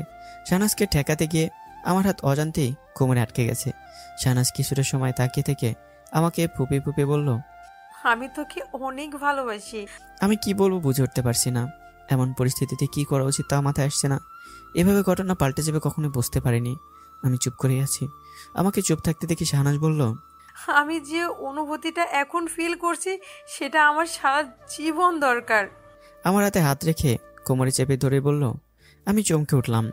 খেয়াল করলাম হাতটা তার জায়গায় নেই, খুব বিপদবহুল জায়গায় অবস্থান করছে। আমি হাতটা টান দিয়ে সরিয়ে বললাম, শাহনাজ, ভালোবাসা মনের ব্যাপার, কখন কিভাবে কার সাথে ঘটেছে এটা বলা যায় না। আমি এত কিছু জানি না। তোর প্রতি আমার সেই ফিলিংসটা আসে না। আমার তো আসে। দেখ, এখন এসব মাথা থেকে ফেলে দে, আমি অনেকটা ঝামেলায় পড়ে যাব। আমাকে ভালোবাসতে কিসের সমস্যা তোর? দেখতে খারাপ নাকি কোনো গুণ নেই আমার? দেখ, ভালোবাসা এসব দেখে হয় না, বুঝতে পারিস না কেন? বুঝেছি, আমাকে তুই ভালোবাসিস না। আমিও তোকে ছাড়া অন্য কাউকে বিয়ে করব না, দরকার হলে মরে যাব। এ কথা বলেই শাহনাজ আমার কোল থেকে উঠে দৌড়ে রুমে চলে গেল। আমি বিছানায় হাত পা সারিয়ে দিয়ে শুয়ে পড়লাম। চোখ বুজে মনে মনে বলতে লাগলাম, কি বিপদে পড়লাম রে বাবা। কেবল আমার ভালোবাসা, আমার প্রেমটা মাথা নাড়া দিয়ে ওঠে, অমনি এই ঝামেলা বাধা দিতে হাজির। আমি এখন কি করি? শাহনাজ রে, কি বিপদে ফেললি মোরে। আমার স্বাদের প্রেমটার স্বাদ নিতে দিচ্ছিস না। এখন তো আমার সেই বাংলার ঐতিহ্যে গানটা মনে পড়ছে রে। বিধি তুমি বলে দাও আমি কার, দুটি আছোলা বাস আমার একটি মনের দাবিদার। অদ্রিতা এদিকে বাসায় এসে তার আব্বুকে দেখতে পেয়ে গল্প করতে লাগলো। অদ্রিতাকে একটু আগে হাঁপাতে দেখে জিজ্ঞাসা করেছিল কি হয়েছে। অদ্রিতা কথা করে অন্য কথা বলেছে। অদ্রিতা বলে উঠল, এত দেরি লাগলো কেন আব্বা? আর বলিস না, কলিগদের সাথে একটু বিজি ছিলাম। তো এখানে কেমন লেগেছে বাসা? ভালো, এখান থেকে এবার আর যাচ্ছি না আমি। কেন? এমনি, এখানে আমার অনেক ভালো লেগেছে। পাগলি মেয়ে। আচ্ছা, বাস্তিটির এটা হয়েছে? হ্যাঁ, সব কমপ্লিট। জেনেছিস তো? হ্যাঁ, সাথে রাফি গিয়েছিল। রাফি? এটা আবার কে? এটা হলো ওই যে সামনের বাসার ছেলে। ছেলেদের সাথে কবে থেকে মিশতে শিখলি? বেচারা হাত পা ঠিক আছে তো? তোর সাথে তো একটা ছেলে একদিনের বেশি টিকে না। এবার টিকে গেছে। সেটাকে দেখতে হচ্ছে একবার। সিঙ্গিকে বসে এনেছে দেখি। শিকারি ভালো নাকি দেখি তাহলে। আপু তুমিও না? আচ্ছা, খেয়েছিস কিছু? না, চলো একসাথে খাবো। হ্যাঁ চল। কই গো, আমাদের খেতে দাও। শাহনাজ এদিকে রুমে এসে দরজা আটকে দেয়। খাটের উপর বসে রাখে ফোনটা বিছানায় ছুঁড়ে ফেলে দিল। শাহনাজ মনে মনে ভীষণ রেগে আছে। রাফি এটা কিভাবে করতে পারলো? এতদিন ধরে আমরা একে অপরকে জানি, কই কখন তো আমাকে মন থেকে ভালোবাসার কথা বললি। ওই মেয়েটাকে 2 দিন হলো এসেছে, এতেই ভালোবাসা হয়ে গেল? বললেই হলো। আমি এখনই খালামণিকে বলবো। হ্যাঁ এখনই বলবো, আমার আর সহ্য হচ্ছে না। শাহনাজ রাগে ফুলতে ফুলতে বাইরে চলে এলো। বাইরে ড্রয়িং রুমে আমার আম্মু আর খালা বসে আছে, দুজনে কথা বলছিল। ঠিক তখনই শাহনাজ এসে সামনে বসে পড়লো। দুজনেই দেখলো তার মেয়ে অনেক রেগে আছে, মুখ ফুলে আছে। মেয়ের এমন রূপ দেখে শাহনাজের আম্মু বলে উঠলো, কি রে মা, কি হয়েছে? এমন মুখ করে আছিস কেন? রাগ করে আছিস কেন? আম্মু তোমাদের একটা কথা বলবো, কথাটা কিন্তু ফাজলামি না, সিরিয়াসলি। সিরিয়াস কথা? কি হয়েছে বল তো আগে। আম্মু খালামণি, আমি রাফিকে পছন্দ করি। শাহনাজ মা, কি বলছিস এসব? মাথা ঠিক আছে তো? খালামণি আমি যা বলছি একদম ঠিক বলছি। আমি রাফিকে ভালোবাসি, আমি ওকেই বিয়ে করব। মামুনি, তুই এখনো ছোট, এসব নিয়ে এখনই তোকে ভাবতে হবে না। আম্মু আমি কিচ্ছু জানি না, রাফি আমাকে ভাবাতে বাধ্য করেছে। রাফি ও কি করেছে? কি করিনি তাই বলো? তোমার ছেলে আমাকে ধোকা দিয়েছে, আমাকে ভালোবাসার নজরে নাকি সে দেখেনি কখনো। জানো কি হয়েছে? কি করেছে বলবি তো? ওই যে মেয়েটা আসে রাফির কাছে, 2 দিন এসেছে, তাকেই নাকি রাফি ওকে ভালো লেগেছে, ভালোবেসে ফেলেছে। আর আমার ফিলিংস ওর কাছে কিছু না। ও, ওই ছেলে মেয়ে দুটো কি যে করে না। তোমাদের এখন এসবের বয়স হয়েছে, তাদের আব্বু জানতে পারলে কি করবে বুঝতে পারছিস? আমি কিছুই জানি না। রাফিকে যদি ওই মেয়ের সাথে আর কথা বলে তাহলে আমি কিছু একটা করে বসবো, কিন্তু বাকিটা তোমাদের ইচ্ছা। এই কথা বলে শাহনাজ উপরে চলে এলো। আমার আম্মু আর খালা দুজনে মাথায় হাত দিয়ে বসে আছে, একে অপরকে দেখে বলছে, কি বিপদে পড়লাম। সাইনাস আমাদের মেয়ের মতো, কিন্তু শেষে এমন হবে কে জানে। বুবু, তুমি কিছু একটা করো, না হলে এখন কিছু না করলে পরে দেরি হয়ে যাবে, কিছু করার থাকবে না। আমি তো তাই ভাবছি, ওর আব্বু শুনলে মেরে ফেলবে। কি যে করি আমি এখন কিছুই বুঝতে পারছি না। এই বয়সে এমনটা হয় স্বাভাবিক, কিন্তু বেশি প্রশ্রয় দেওয়া যাবে না। রাফি ছেলে মানুষ, লোকে গায়ে মাখবে না, কিন্তু শাহানাজ মেয়ে, একটু কিছু হলেই ওকে নিয়ে সবাই কথা বাড়াবে, নানা কথা রটবে। আমিও তাই ভাবছি। আচ্ছা, আমি দেখি ওর আব্বুকে বুঝিয়ে বলি, ওকে বাইরে পাঠিয়ে দেবো ভেবেছিলাম আগে, এখন সেটাই করতে হবে দেখছি। বাইরে থেকে পড়ালেখা করাই ভালো। এদিকে রাফির বিয়ে দিয়ে দিলে ওদিকে ও তখন নিজেকে আর এর মাঝে আনতে পারবে না। হুটহাট করা যাবে না, আস্তে ধীরে সব করতে হবে। আমি রুমে বসে আছি, শাহনাজের কথাগুলো কেমন যেন লাগছে। একদম অসময় হাটে হাড়ি ভাঙলো, ধ্যাত ভাল লাগে না। পরদিন সকাল সকাল আমার ঘুম ভেঙে গেল। সারাদিন বাসায় থাকার ফলে সকাল সকাল ঘুমটা ভেঙে গেল। ব্রাশটা হাতে নিয়ে হাই তুলতে তুলতে গেলাম ছাদে।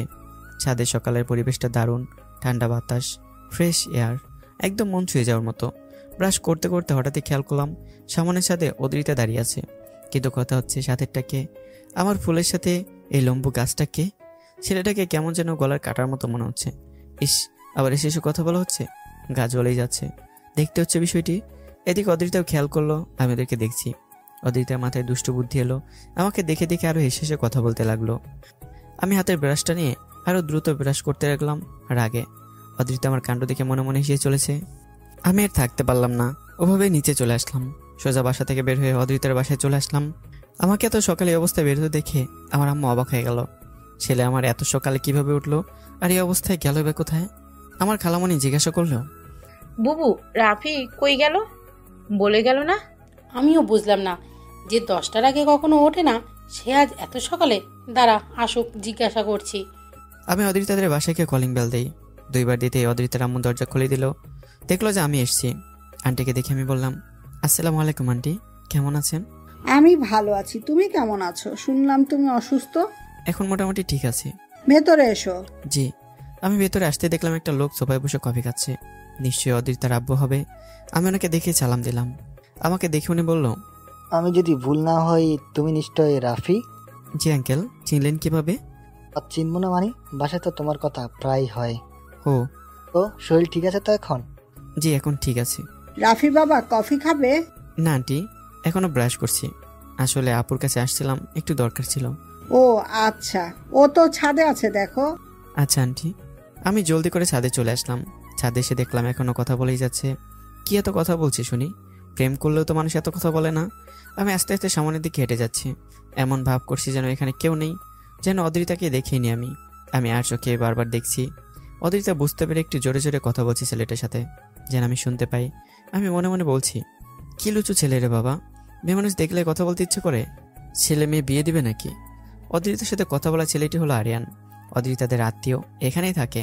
অদ্রিতারা এখানে শেষে শুনে দেখা করতে এসছে। আরিয়ান আমাকে খেয়াল করলো। এমন হাবভাব দেখে আরিয়ান অদ্রিতাকে বলল, ছেলেটা কে রে? হঠাৎ করে তোদের বাসার সাথে কি করে? ছেলেটা পিচ্ছি ছেলে ভাইয়া, তোমাকে দেখে জ্বলছে, তাই হয়তো এসেছে। জ্বলছে মানে? পোড়া পোড়া গন্ধ পাচ্ছ না? না তো। পাবে না, আমি তো বেশ পাচ্ছি। কে না কে, দাঁড়া আমি দেখছি। সাহস কত অন্যের বাসায় আসে? নিচে আঙ্কেল আন্টি দেখেনি নাকি? আরে ভাইয়া, কিছু বলতে হবে না, ও রাফি, এই যে সামনের বাসাটা ওদের। তো এখানে কি করেছে? বললাম না তোমাকে দেখে জ্বলছে। অদ্রিতা? কি? আমি যা ভাবছি সেটাই সত্যি? কি ভাবছো? মানে তুই আর ছেলেটা একে অপরকে হ্যাঁ, এইবার বুঝতে পেরেছি কেন জ্বলার কথা বললি তখন। এবার আমিও কিছুটা গন্ধ পাচ্ছি। দুজনে হেসে দিল। আমি এবার কান খাড়া করে শোনার চেষ্টা করলাম কি এত কথা হচ্ছে। এভাবে কিছুক্ষণ করার পর আরিয়ান বলল, অদ্রিতা, তুইও শেষে ইয়েতে জড়িয়ে গেলি? যাক, ভালোই হলো, সামনে দাওয়াত পাবো একটা। হ্যাঁ, তা তো ঠিকই। ছেলেটা আমাকে কিভাবে যেন ওর প্রতি আটকে নিয়েছে। ভাগ্যের খেলা এটা। আচ্ছা দেখ তাহলে তুই, আমি নিচে যাই, আন্টিদের সাথে একটু কথা বলি। আচ্ছা। আরিয়ান হাসতে হাসতে চলে গেল। অদ্রিতা আমার দিকে তাকিয়ে আছে, কি করছে সেটা দেখছে। কি ঢং করছে দেখো, এমন ভাব করছে যেন আমি এখানে নেই। অদ্রিতা আমাকে দেখে হেসে দিল। বেচারা খেয়াল করেনি যে লুঙ্গি পরে আছে। ইস, আমার ভালোবাসায় কতটা পাগল হয়ে গেছে। এই যে পিচ্ছি। আমি হালকা করে মাথাটা ঘুরিয়ে বললাম, আমাকে ডাকছেন? তো এখানে অন্য কেউ আছে নাকি? আমি অদ্রিতার কাছে চলে আসলাম। আমি কি পিচ্ছি? তো কি? তো পিচ্ছিকে কেন দরকার? এমনি ডাকলাম। হঠাৎ এইখানে যে? কেন, ডিস্টার্ব করে ফেললাম নাকি? হ্যাঁ, একটু হয়েছে মনে হয়। ও সরি, বুঝতে পারিনি। অসময়ে এসে পড়েছি তাহলে। এই অবস্থা কেন? কি? লুঙ্গি পরা। কই? নিচে দেখো। ও, এটাই মডেল, এখন এটাই চলছে। আর পিচ্চিরা এগুলোই পরে। বাবা, কথায় এত রাগের ছাপ কেন? রাগ করবো কেন? আমাদের আগে কার কি যায় আসে? এদিকে আয়। কেন? থাপ্পড় খাওয়ার ইচ্ছে নেই, এখান থেকেই বলুন। এখানে না আসলে এবার থাপ্পড় খাবি। আসছি, বলেন। জেলাস? কে? আমি কেন হব? দেখে তো তাই মনে হচ্ছে। ছেলেটা কে? আমার আঙ্কেলের ছেলে, এখানেই থাকে। আমরা এখানে এসেছি, তাই দেখা করতে এসেছে। অন্য কিছু না তো? হলে কি? কিছু না। অন্য কিছু হলে আমার আর শাহনাজের বিয়ে করা ছাড়া কোনো উপায় থাকবে না। কথাটা শুনে অদ্রিতা রেগে গেল। আমার কলারটা চেপে ধরে বলল, কি বললি তুই? সরি, রাগার কি আছে, এমনি বলছি। নিজে তো এতক্ষণ আমাকে দেখে দেখে মজা নিচ্ছিলেন।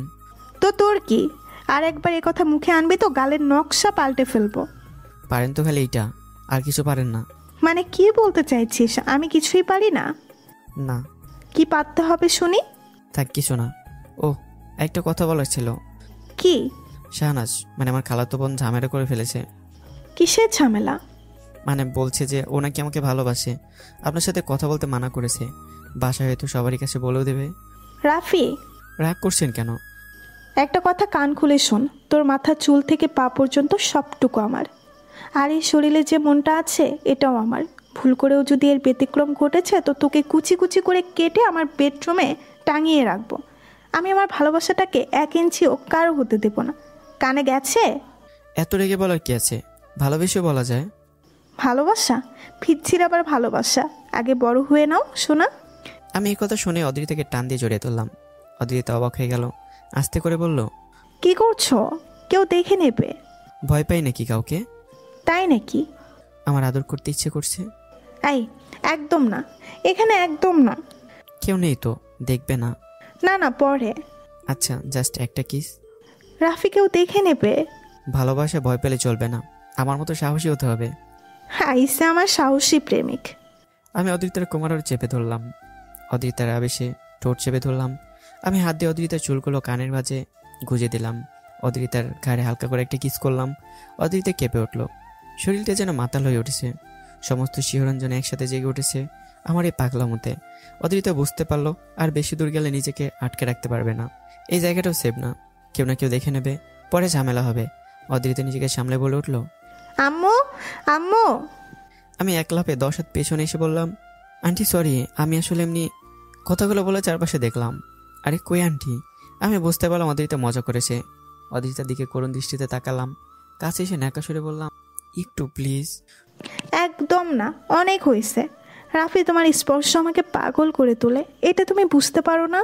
তোমাকে পাবার নেশে আমাকে প্রতিনিয়ত পাগল করে তুলছে, সেটা বুঝতে পারো কি তুমি? পাগলামি করো না, এখানে কেউ দেখে ফেললে সমস্যা হবে। এখন চলো এখান থেকে। থাপ্পড় দিয়ে তোর গালের দাঁত সবগুলো ফেলে দেব। কথা কানে যায় না? আমি হয়ে গেলাম, অবাক হয়ে ভাবছি, এটা কি হলো? মিনিটে মিনিটে ফিলিংস চেঞ্জ। কেবলই কত রোমান্টিক ছিল, এখন আবার রেগে লাল হয়ে গেছে। না বাবা, এখন আর কথা বলে লাভ নেই, থাপ্পড় খেলে মরেই যাব। আমি আস্তে করেই বললাম, সরি, চলুন। চলো, পিচ্ছি একটা, খালি বায়না। অদ্রিতা সামনে যেতে লাগলো, আমি পিছন পিছন যাচ্ছি। অদ্রিতা মনে মনে হাসছে। বেচারাকে মাঝে মাঝে বকা দিতে ভালোই লাগে, কেমন বোকা বোকা মুখ করে থাকে। অন্যদিকে শাহনাজ উঠে নিচে চলে আসলো। নিচে এসে ডাইনিং টেবিলে বসে আম্মুকে ডাক দিল, আম্মু নাস্তা দাও। বস, আনছি। খালামণি, রাফি উঠেছে? নবাব তো সেই সকালেই উঠেছে। কই এখন? বাইরের দিকে গেল বিরাজ করতে করতে। বাইরের দিকে কোথায় গেছে? জানি না, আসলে জিজ্ঞাসা করছি। শাহনাজ ধপ করে উঠে গেল। শাহনাজ দরজার সামনে দাঁড়িয়ে আছে। রাফি নিশ্চয়ই ওই বাসায় গেছে। আমি তখনই ব্রাশ করতে করতে অদ্রিতাদের বাসা থেকে বেরিয়ে আসলাম। আমাকে দেখে শাহনাজের রাগটা আরও বেড়ে গেল। বারবার মানা করার পরেও আমি ওখানেই গেছি, এসবই ভাবছে। আমি বাসায় ঢুকতে যাব, অমনি শাহনাজকে দেখে থমকে গেলাম। শাহনাজ অনেক রেগে আছে, আমি এটা বুঝতে পারলাম। শাহনাজের কাছে এসে বললাম, কিরে এভাবে পুতুলের মতো এখানে দাঁড়িয়েছিস কেন? কোথায় গিয়েছিলে? কেন? দেখলি তো। ওই বাসায় কেন গিয়েছিলে? তোকে না মানা করেছি? শাহনাজ বাদ দিতে সব, জানিস যে আমি অদ্রিতাকে ভালোবাসি, তারপর এমনটা করছিস? হ্যাঁ করেছি আর করব, তাতে তোর কি? সকাল সকাল এই অবস্থায় বাসায় চলে গিয়েছিস, লোকে কি ভাববে? সে আমি কি করে বলবো? লোকের কথায় গুলি মার, চল ভিতরে যাই। আমি কিন্তু এই শেষবারের মতো বলে দিচ্ছি, আর কখনো ওখানে যাবি না, না হলে ভালো হবে না। শাহনাজ বোন আমার, এখন ভেতরে যাই, নাহলে আমি এখন আবার ওখানে চলে যাব। শাহনাজ কি হয়েছে তোর? হঠাৎ করে কেন এমনটা করছিস? আমার এইসব নিয়ে কথা বলতে একদম ভালো লাগছে না। দেখি সর, তুই থাক এখানে দাঁড়িয়ে, আমাকে যেতে দে। আমি শাহনাজের পাশ কাটিয়ে ভেতরে চলে আসলাম। আমাকে বাসায় আসতে দেখে আম্মু ডাক দিল, রাফি এদিকে আয়। আম্মু আমি ফ্রেশ হয়ে আছি। আগে এখানে আয়, না হলে খুন্তির বাড়ি দিয়ে চামড়া তুলে নেব। কি সাংঘাতিক চিন্তা। এই যে আসছি, বলো। এই বেশে সকাল সকাল কোথায় গেছিলি? কোথায় আবার? ওই পাশের বাসায়। এখানে তো এখন ওর মন প্রাণ সবকিছু পড়ে আছে, তাই না? শাহনাজ চুপ। কিরে রাফি, শাহনাজ সত্যি বলছে তুই এই অবস্থায় ওদের বাসায় গেছিলি? রাগ করছো কেন? আমি এমনি এমনি গেছি নাকি? নিজের ভবিষ্যৎকে রক্ষা করতে গিয়েছিলাম। মানে? রাফি দেখ, উল্টো পাল্টা করবি না কিন্তু, না হলে থাপ্পড় মেরে তোর গালের নকশা পাল্টে ফেলবো। আহা, ছেলেটাকে সকাল সকাল কেন ভুগছিস? রাফি তুই ফ্রেশ হ যা। আম্মু তুমি চুপ করো, খালামণি ঠিকই বলেছে, রাফি একটু বেশিই করছে। শাহনাজ আমার ব্যাপারে তুই নাক না গলালে চলবে, বুঝলি? আমি একথা বলে উপরে চলে আসলাম। সবাই মিলে আমার পিছনে কেন লেগেছে কে জানে। ভালোবাসি কি অপরাধ নাকি? আর এবার আমার মন আমার লাইক, আমার যা ইচ্ছে করবো, তাতে সবার কেন তো আপত্তি? ভালো লাগে না। আর এই শাহনাজটা হয়েছে আরও নাটের গুঁড়ো, একদম সিসিটিভির মতো লেগে থাকে। আমার কি, আমি দেখি কলেজে যাই, অনেকদিন যাই না। শাহনাজ মুখ ফুলে এখনো দাঁড়িয়ে আছে। এভাবে দেখে শাহনাজের আম্মু বলল, কি রে এভাবে দাঁড়িয়ে আছিস কেন? তো কি নাচবো? কি হয়েছে তোর? রাফিকে এসব বাদ দিতে বলো, আমি দেখতে পারছি না এসব। তুই কেন দেখতে যাবি? রাফি বড় হয়েছে, ওর নিজের মতো নিজেকে চলতে দে। তুই কেন ওর লাইফে এভাবে ঢুকতে চাইছিস? খালামণি দেখছো দেখছো আম্মু আমার সাথে কিরকম করছে? কারো তো আমার কথা ভাবার সময় নেই, সবাই নিজ নিজ লাইফ নিয়ে ব্যস্ত। আর কথা বাড়াস না, বস, আমি খাবার দিচ্ছি। তুমি খাও, আমার ক্ষুধা নেই। শাহনাজ রেগে রুমে চলে গেল। শাহনাজের আম্মু বলল, দেখেছিস বুবু, মেয়েটা কি এক ঝামেলায় জড়িয়ে পড়েছে। চিন্তা করিস না, ছোট এখনো, ঠিক হয়ে যাবে। আমার তো চিন্তা হচ্ছে কি না কি করে বসে এখন। আজকালকার ছেলে মেয়েদের কোনো বিশ্বাস নেই। এইসব কথা বলতে নেই, এই বয়সে এমনটা হয়, একটু সময় দে, একটু ঠিক হয়ে যাবে। খামোখা টেনশন করিস না। অদ্রিতা নিচে এসে মায়ের সাথে কিচেনে হেল্প করতে লাগলো। অদ্রিতার আম্মু হঠাৎ বলে উঠলো, আদ্রিতা। হ্যাঁ মা। তোর ভাই যা বললো তা কি ঠিক? কি বলছে? সে তো তুই ভালো জানিস। সব কিছু বলে দিচ্ছে, একদম পেটে কথা থাকে না। এই সব কি সত্যি নাকি বল?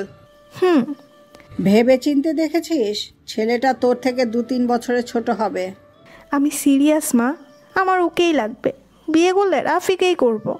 আমাদের কোনো আপত্তি নেই, কিন্তু এইসব নিয়ে ছেলে খেলা করা একদম উচিত না। সেভাবে হলে বল আমরা ওদের বাসায় যাই। না না, এখনই না, রাফির ফাইনাল পরীক্ষার সামনে, পরীক্ষাটা শেষ হোক তারপর।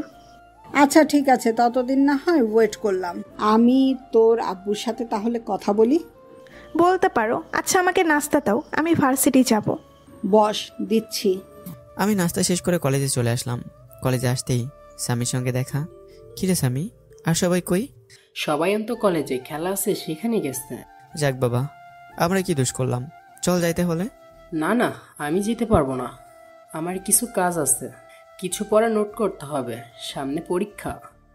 আইসে আমার পড়াকু বাবু, একদিন না পড়লে কিছু হবে না রে ভাই, চল। রাফি, না গেলে হয় না? চল না এখন। অদ্রিতা এদিকে ভার্সিটিতে এসে গাড়ি পার্ক করে ভেতরে চলে গেল। আশেপাশে অনেকে অদ্রিতাকে দেখে চিনে ফেলেছে। সেদিন এই মেয়েটাই বড় ভাইদের সামনে একটা ছেলেকে থাপ্পড় মেরেছিল। ভাইয়েরা তো ভয় একদম শেষ। অদ্রিতা মনে মনে ভাবছে, বাবা এক থাপ্পড়ে ভাইরাল হয়ে গেছে নাকি? কি দারুণ ব্যাপার। ধুর, এখানে কাউকে চিনি না, এখন ক্লাসে যেয়ে একা একা বসে থাকতে হবে। নতুন জায়গায় এই একটা সমস্যা। অদ্রিতা ক্লাসে চলে গেল। ভেতরে ঢুকে প্রথমের দিকে বসে পড়ল। একটু পর স্যার চলে আসলো। অদ্রিতা ক্লাস করতে থাকলো। ক্লাস শেষে স্যার সকলকে বলল, সবাই মনোযোগ দিয়ে শোনো, আগামী মাসে তোমাদের একটা টেস্ট দিতে হবে, তাই সবাই রেডি থেকো, সবাই ভালো করে পড়ালেখা করো, তোমাদের মেধাটাকে কাজে লাগাও। এসব বলেই স্যার চলে গেল। কিছুক্ষণ পর অদিতের কাছে 2টা মেয়ে আর 3টা ছেলে আসলো। অদিতে বুঝতে পারলো না, প্রশ্নবাচক দৃষ্টিতে তাকিয়ে আছে। হঠাৎ করে একটা মেয়ে হাত বাড়িয়ে দিয়ে বলল, হাই, আমি মাইশা। হ্যালো, আমি অত্রিতা। তুমি নিউ না? হ্যাঁ। আমরা সবাই ফ্রেন্ডস, আমাদের বন্ধু হবে? হ্যাঁ, হওয়া যায়, একসাথেই যখন পড়ি আমরা। তাহলে তো খুব ভালো। আচ্ছা, পরিচয় হও। এই হলো মাহিয়া, এই হলো শুভ্র, আশিস আর Mahin. Nice to meet you all. তো এখন থেকে আমাদের দলে আরও একজন নিউ আসলো, সেই উপলক্ষে আজকের ট্রিট আমার পক্ষ থেকে। তাহলে ভাই দেরি কিসে? আমার আর সহ্য হচ্ছে না, চল চল। শুরু করে দিলি তো? আদ্রতা, চলো ক্যান্টিনে যাই। হ্যাঁ চলো, এখানে বোর লাগছে। আচ্ছা, সেদিন যে ছেলেটাকে মারলে সে কে ছিল? ছেলেটার সত্যিই ভাগ্য খারাপ, তবে ভাইগুলো যা ভয় পাইছিল দেখার মতো। আরে ওটা আমাদের পাশের বাসায় থাকে, আমাদের নেইবার্স। ও আচ্ছা আচ্ছা, চলো। ওরা ক্যান্টিনে চলে গেল। আমি আর স্যামি খেলা দেখতে চলে আসলাম। চারদিকে মানুষের ভিড়। আমি আর স্যামি বাকি সবাইকে খুঁজে চলেছি, কিন্তু কোথাও পাচ্ছি না। সবকটা কোথায় গেছে কে জানে। দেখতে দেখতে দুপুর হয়ে এলো। আমার আর ভালো লাগছে না, বাসায় যাওয়া ভালো হবে। শুধু শুধু আর কলেজে থাকতে মন চাচ্ছে না। অদ্রিতা নতুন ফ্রেন্ডদের সাথে আনন্দ করলো বটে আজকে। এভাবে কিছুক্ষণ সময় কাটানোর পর অদ্রিতা বাসায় যাওয়ার জন্য সবাইকে বিদায় জানিয়ে বাসার উদ্দেশ্যে রওনা দিল। এদিকে আমি রিক্সা করে যাচ্ছি, বাইকটা স্ক্যানে নিই। আসলে তেল নেই। আব্বুর পকেট থেকে যে টাকা মেরেছিলাম সেটা রেস্টুরেন্টে খেয়ে শেষ। বাইকটা এর জন্যই পড়ে আছে। হঠাৎ করে রিক্সাটা থম করে থেমে গেল।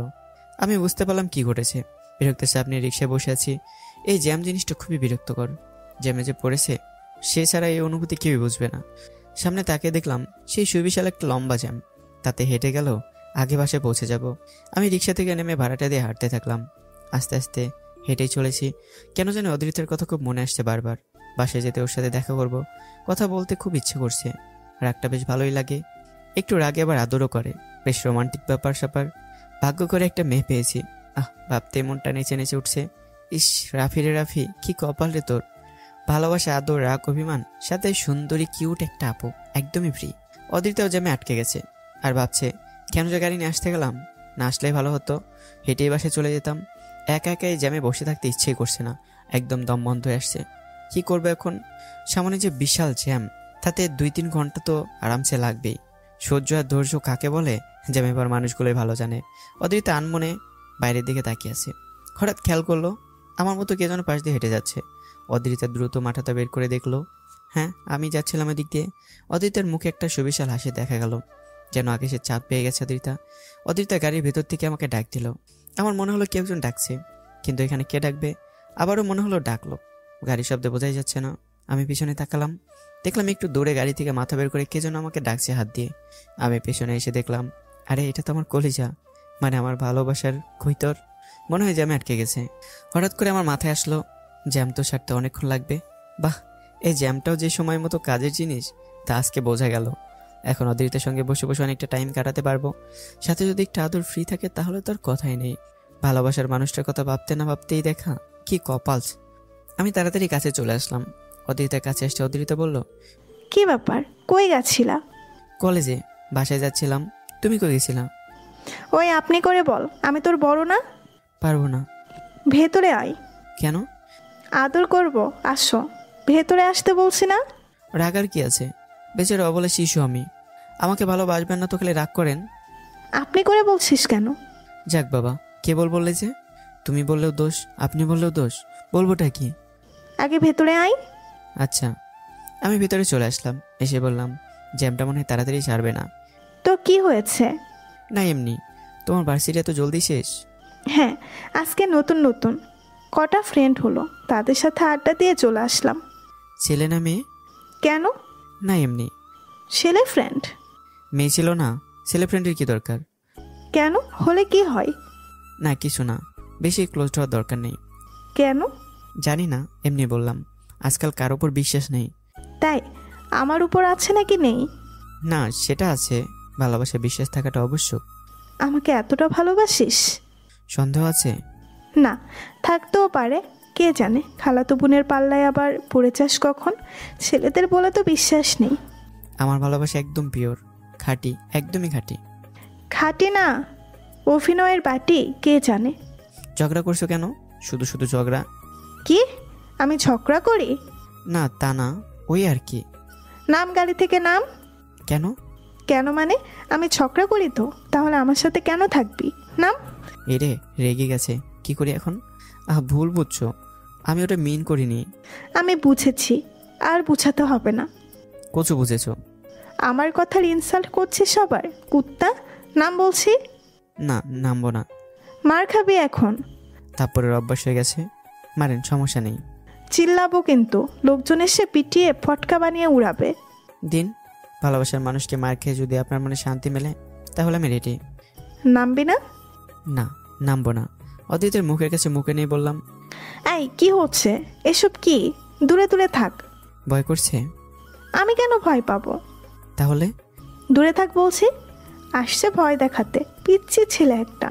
এই যে পিচ্ছি বলা যাবে না, এটা আমি মেনে নেব না। পিচ্ছিকে পিচ্ছি না বলে কি বলবো? পিচ্ছি কোথাকার। দাঁড়াও দেখাচ্ছি। হঠাৎ করে আমি অদিতের মুখটা চেপে ধরে নিজের কাছে টেনে নিয়ে আসলাম। অদিতে কিছু বলার সুযোগ না দিই আমি অদিতার ঠোঁটে ঠোঁট ডুবিয়ে দিলাম। অদিতা যেন হারিয়ে গেল, এত রাগ ফুস করে কোথাও উদয় হয়ে গেল। অদিতা নিজেও আমাকে সঙ্গ দিতে লাগলো। দুজনে যেন ভুলে গেছি আমরা কোথায় আছি। হঠাৎ পেছনে গাড়ির হর্নের শব্দে দুজনের ঘোর যেন ফিরল। অদ্রিতা আমাকে ছাড়িয়ে নিয়ে বলল, গাধা একটা।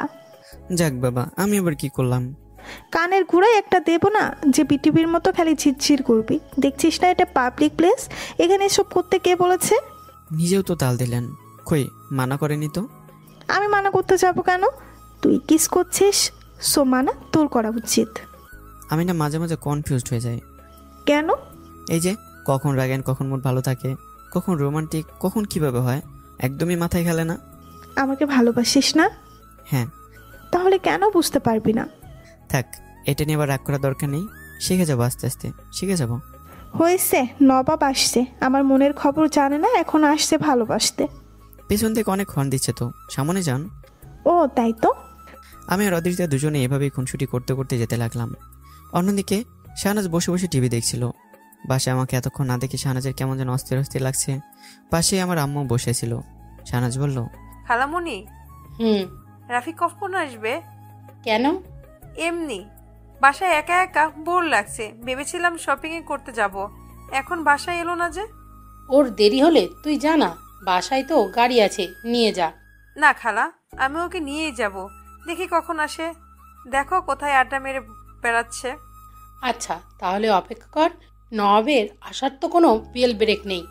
শাহনাজের কথা বলার মাঝেই বাইরে গাড়ির আওয়াজ শুনতে পেল, সাথে হর্নের আওয়াজ এলো। শাহনাজ কি মনে করে যেন উঠে বাইরে চলে এলো।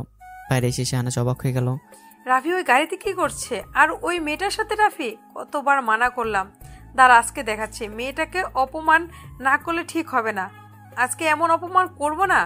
শাহনাজ সোজা বাইরে রাস্তার একপাশে চলে এলো। গাড়ির কাছে এসে দেখলো আমি অদিতের সঙ্গে হাসাহাসি করছি। দুজনে এত কাছে বসে কথা বলছি, যেটা দেখে শাহনাজের আরো রাগ উঠে এলো। শাহনাজ বাইরে গাড়ির গ্লাসে টোকা দিল। আমি তাকে দেখলাম, শাহনাজ বাবা রেগে আছে কেন এত? মুখটা লাল হয়ে আছে। আমি বাইরে আসতে যাব, তখনই অদ্রিতা আমার হাত ধরে আটকে দিল। অদ্রিতা মনে মনে ভীষণ জেলাস। চলে আসছে শাকচুন্নি, একটু কথা বলার সময় দেয় না। এটা বোন নাকি জল্লাদ? এভাবে কেউ পেছনে লেগে থাকে? প্রেমের 12টা বাজিয়ে দিল, খালি অসময়ে এন্ট্রি নেই। শাহনাজ দেখলো অদ্রিতা আমাকে আসতে দিচ্ছে না। অদ্রিতার উপর ভীষণ রাগ হচ্ছে এখন। শাহনাজ চেঁচিয়ে বলল, রাফি এক্ষুনি বাইরে আসবি। এটা শুনেই অদ্রিতা শাহনাজকে শুনে শুনে বলল, বাবু তুমি আজকে আমাকে অনেক কেয়ার করছো, আজকে দুজন মিলে অনেক এনজয় করেছি, আই লাভ ইউ সোনা। এসব শুনে শাহনাজ যেন আরো খেপে গেল। আমি বুঝতে পারছি অদ্রিতা শাহনাজকে রাগানোর জন্য এসব বলছে। এদিকে শাহনাজ আজকে একদমই চেতে গেছে। আজকে আমি শেষ, কোন দিকে যাই এখন? আমি অদ্রিতাকে বললাম, আচ্ছা বাদ দাও না, শুধু শুধু ওর সাথে এসব বলো না, তুমি বাসায় যাও, আমি এখন আসি কেমন? এই কথা বলে আমি গাড়ি থেকে নেমে আসলাম, সাথে অদ্রিতাও নেমে আসলো। শাহনাজ সোজা আমার কলার ধরে বলল, তোকে একবার বললে কানে যায় না নাকি? আলতু ফালতু মেয়ের সাথে কেন ঘুরিস? তোর মাথা গেছে নাকি? নাকি ওই মেয়ে তোকে জাদু করেছে? আমি তো অবাক, এ মেয়ে দিনে দুপুরে আমাকে মারার প্ল্যান করছে নাকি? কি বলছে এসব? একে এখন না থামালে নিশ্চয়ই এখানে আজকে ফাটাফাটি হয়ে যাবে। এদিকে অদ্রিতা এটা শুনে তো ফুলে গেছে, এমনিতেই যে রাগী, তার উপর এখন লাল মরিচ হয়ে গেছে। অদ্রিতা এগিয়ে এসে বলল, রাফি তোমার বোনকে বোনের জায়গায় থাকতে বলো, এর বেশি যেন আশা না করে। রাফি, তুই বলে দে যে ছেলে দেখলেই গায়ে এসে না পড়ে নিজেকে সামাল দিতে বলিস, আর বলে দে যে তুই শুধুই আমার। রাফি কি বলছে এসব? ওকে বলে দাও যে আমাদের মধ্যে কি চলছে, আমরা একে অপরকে ভালোবাসি, আমাদের ভালোবাসার মাঝে যেন কেউ না আসে, না হলে আমি কিন্তু সহ্য করব না। এদিকে তো আমি মাইনকে চেপে শেষ। দুদিক থেকে দুজন কি শুরু করছে। এখন তো দেখছি মারামারি আবার লেগে যাবে। কি করবে এখন? দুজনে চিল্লাচিল্লিতে দুদিকের বাসা থেকে সবাই বেরিয়ে আসলো। এদের কাণ্ড থেকে সবাই অবাক। শাহনাজ অদ্রিতের সামনে এসে বলল, তোমার সমস্যা কি? বলছি না রাফির থেকে দূরে থাকবে। এটা আমার না, তোমার সমস্যা। রাফি আর আমি দুজন দুজনকে ভালোবাসি, সো তুমি কেন এত মাথা ঘামাতে আসছো? ভালোবাসা? দুদিনের আবেগকে ভালোবাসা বলে না ওকে? এটা আবেগ না, ভালোবাসা। সেটা তোমার কাছ থেকে আমার জানতে হবে না। তুমি বোনের মতো থাকো। রাফিকে তো আমিই বিয়ে করব। জেগে জেগে স্বপ্ন দেখা বন্ধ করে বাসায় যেয়ে ঘুমিয়ে পড়ো। স্বপ্ন না সত্যি সেটা তো আমি বুঝিয়ে দেব। আজকেই বিয়ে করব, তোমার চোখের সামনে, পারলে আটকে দেখাও। আমি চ্যালেঞ্জ নিতে একদম পছন্দ করি না, আর যদি একবার নিয়ে বসে তাহলে সেটাকে আমি কখনো হারি না। তোমার মতো মেয়ে আমার দেখা আছে, কত এলো আর কত গেল। এই অদ্রিতা এক পিস, আমার মতো একটাও পাবে না, আর প্রমাণও করে দেবো আজকে। দেখার জন্য রেডি থেকো। কথা বলে অদ্রিতা আমার হাত ধরে টেনে গাড়িতে উঠালো, নিজেও চড়ে বসলো। গাড়িটা স্পিডে ব্যাক করে সোজা টান দিল।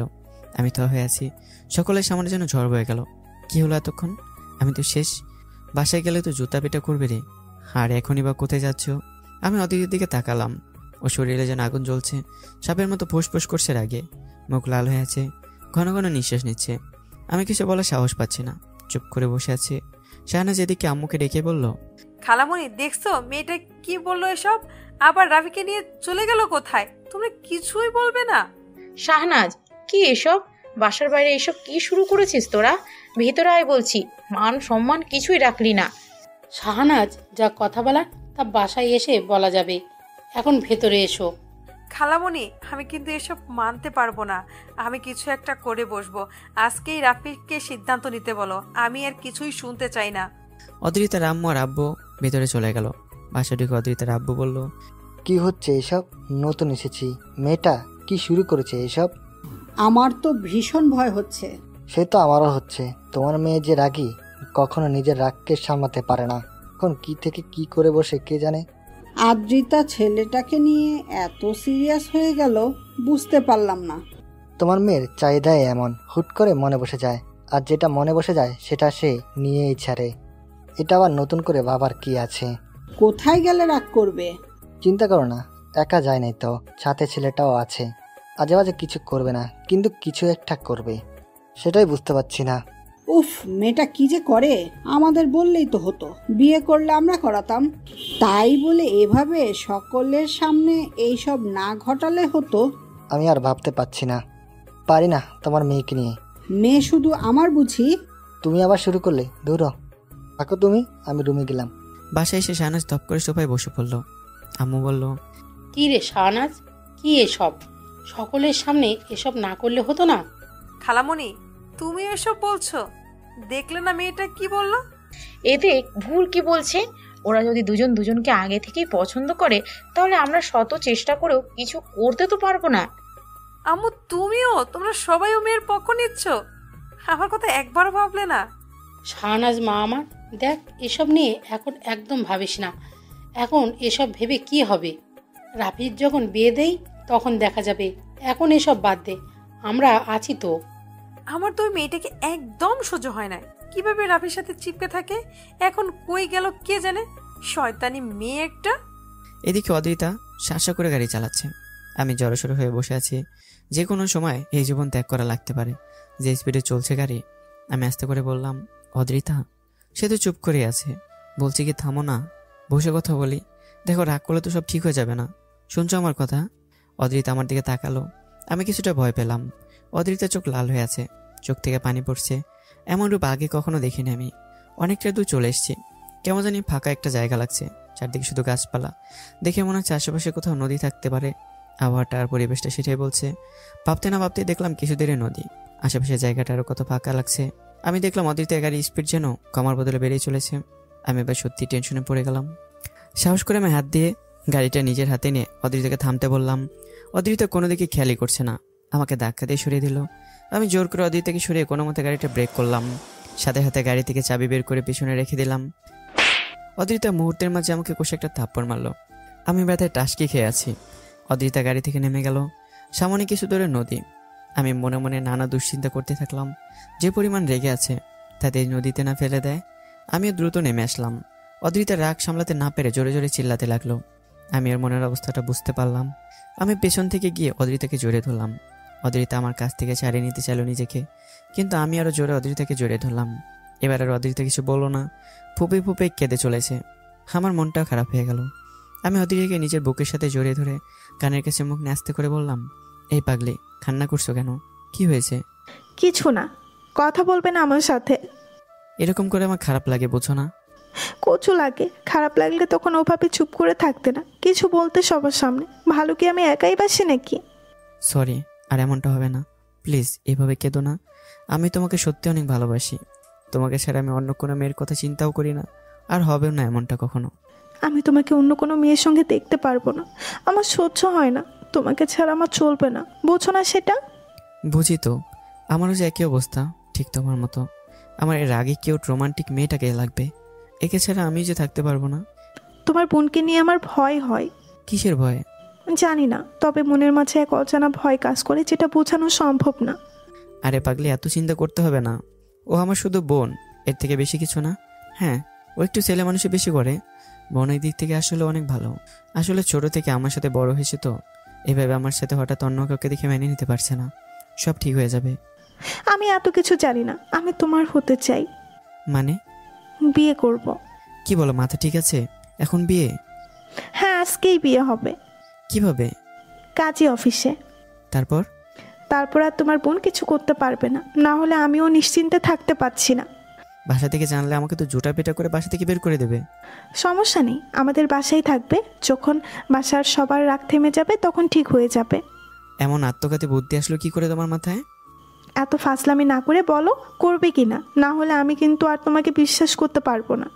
এখানে বিশ্বাসের কি আছে? আমি তোমাকে ভালোবাসি, আর বিয়ে করা বড় কোনো বিষয় না। আমার ইচ্ছে ছিল ধুমধাম করে বিয়েটা হবে, কত এনজয় করব। সেই সবের তো কিছুই হবে না। কে বলেছে হবে না? আমরা এখন শুধু জাস্ট কনফার্ম করে রাখবো, তারপর ফ্যামিলি শান্ত হলে তখন অনুষ্ঠান হবে। গাধা একটা। হ্যাঁ, সে ঠিকই বলেছ। অদ্রিতার কান্নাটা অনেকটা কমে গেছে, তবে মাঝে মাঝে নাক টানছে বেচারি। আমার ভালোই লাগছে। পাগলি মেয়ে একটা, ভালোবাসাকে কোনো মতে ছাড়তে রাজি না। আমি অদ্রিতার চুলগুলো আস্তে করে সরিয়ে ঘাড়ে একটা কিস করলাম। অদ্রিতা মুহূর্তের মধ্যে কেঁপে উঠল, আস্তে করে বলল, কি করছো? আদর করছি। এসব বিয়ের পর হবে, এখন না। তাই? এত কাছে আসতে শিখেছো কখন শুনি? তোমাকে পাবার পর থেকেই যেন পুরুষ পুরুষ ফিলিংসটা চলে এসেছে। ইসরে, আমার পুরুষ মানুষ। আমি আবার কিস করলাম। অদ্রিতা দুই হাত দিয়েই আমার হাত দুটো চেপে ধরলো। আমি হাত দুটো অদ্রিতার পেটের উপরে রেখে চলেছে। অদ্রিতা আবেশে চোখ বন্ধ করে নিল। নদীর উজান বাতাস, শরীরে এই তিক্ত নেশাটা কেমন জানি বাদ মানে না, যেন আরও থেকে আরও কাছে পেতে চায়। পিপাসায় প্রেমালাপ যেন আরও উন্মাদ করে তোলে। আমি অদ্রিতাকে নিজের দিকে ঘুরিয়ে নিলাম।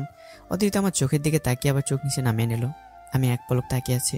কি সুন্দর টকটকে লাল চেহারা, লজ্জায় যেন ভেঙে পড়েছে সকল চেহারা। অদ্রিতার নিঃশ্বাস অনেক ঘন ঘন পড়ছে, শরীরের তীব্রতা অনুভব করতে পারছি। অদ্রিতার শরীরের উষ্ণতা যেন লোহাকেও গলিয়ে দেবে। আমি অদ্রিতার মুখটা আলতো করে তুললাম।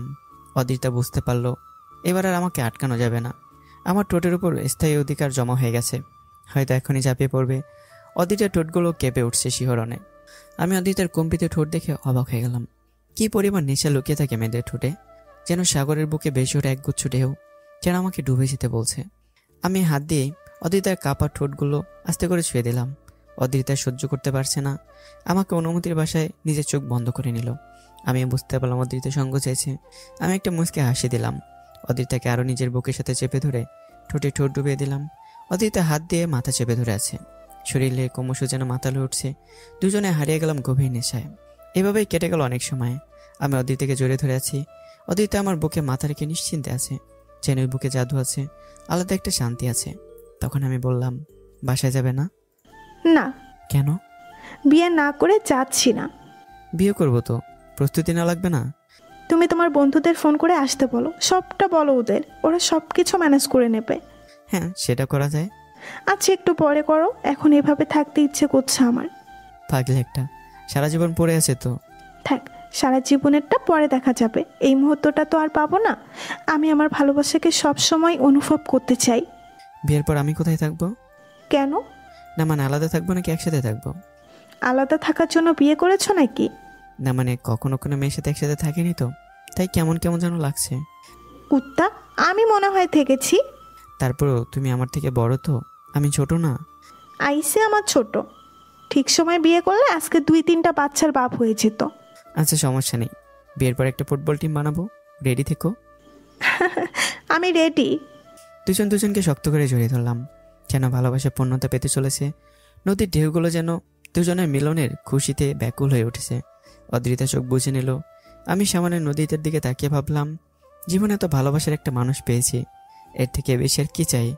ভালোবাসা সবার ভাগ্যে জোটে না, এই অমূল্য জিনিসটা আমি পেয়েছি। সারা জীবন পাগলিটাকে আগলে রাখবো, অনেক ভালোবাসবো আমার পাগলিটাকে। এই জীবন তোমার প্রেমে বিলিয়ে দিলাম, কাঠগোলাপের মতো সঙ্গে অনুভূতিগুলো কুড়িয়ে নেব। আমি তোমার হয়ে প্রেম বিলাসী, দগ্ধ কানন ফুলে সুবাস দেব দিন রজনী, প্রেমের পর্দা তুলে। তো বন্ধুরা, গল্পটি এখানেই শেষ করা হলো। কেমন হয়েছে অবশ্যই কমেন্ট করে জানাবে। পরবর্তী গল্পে তৈরি থেকো। আল্লাহ হাফেজ।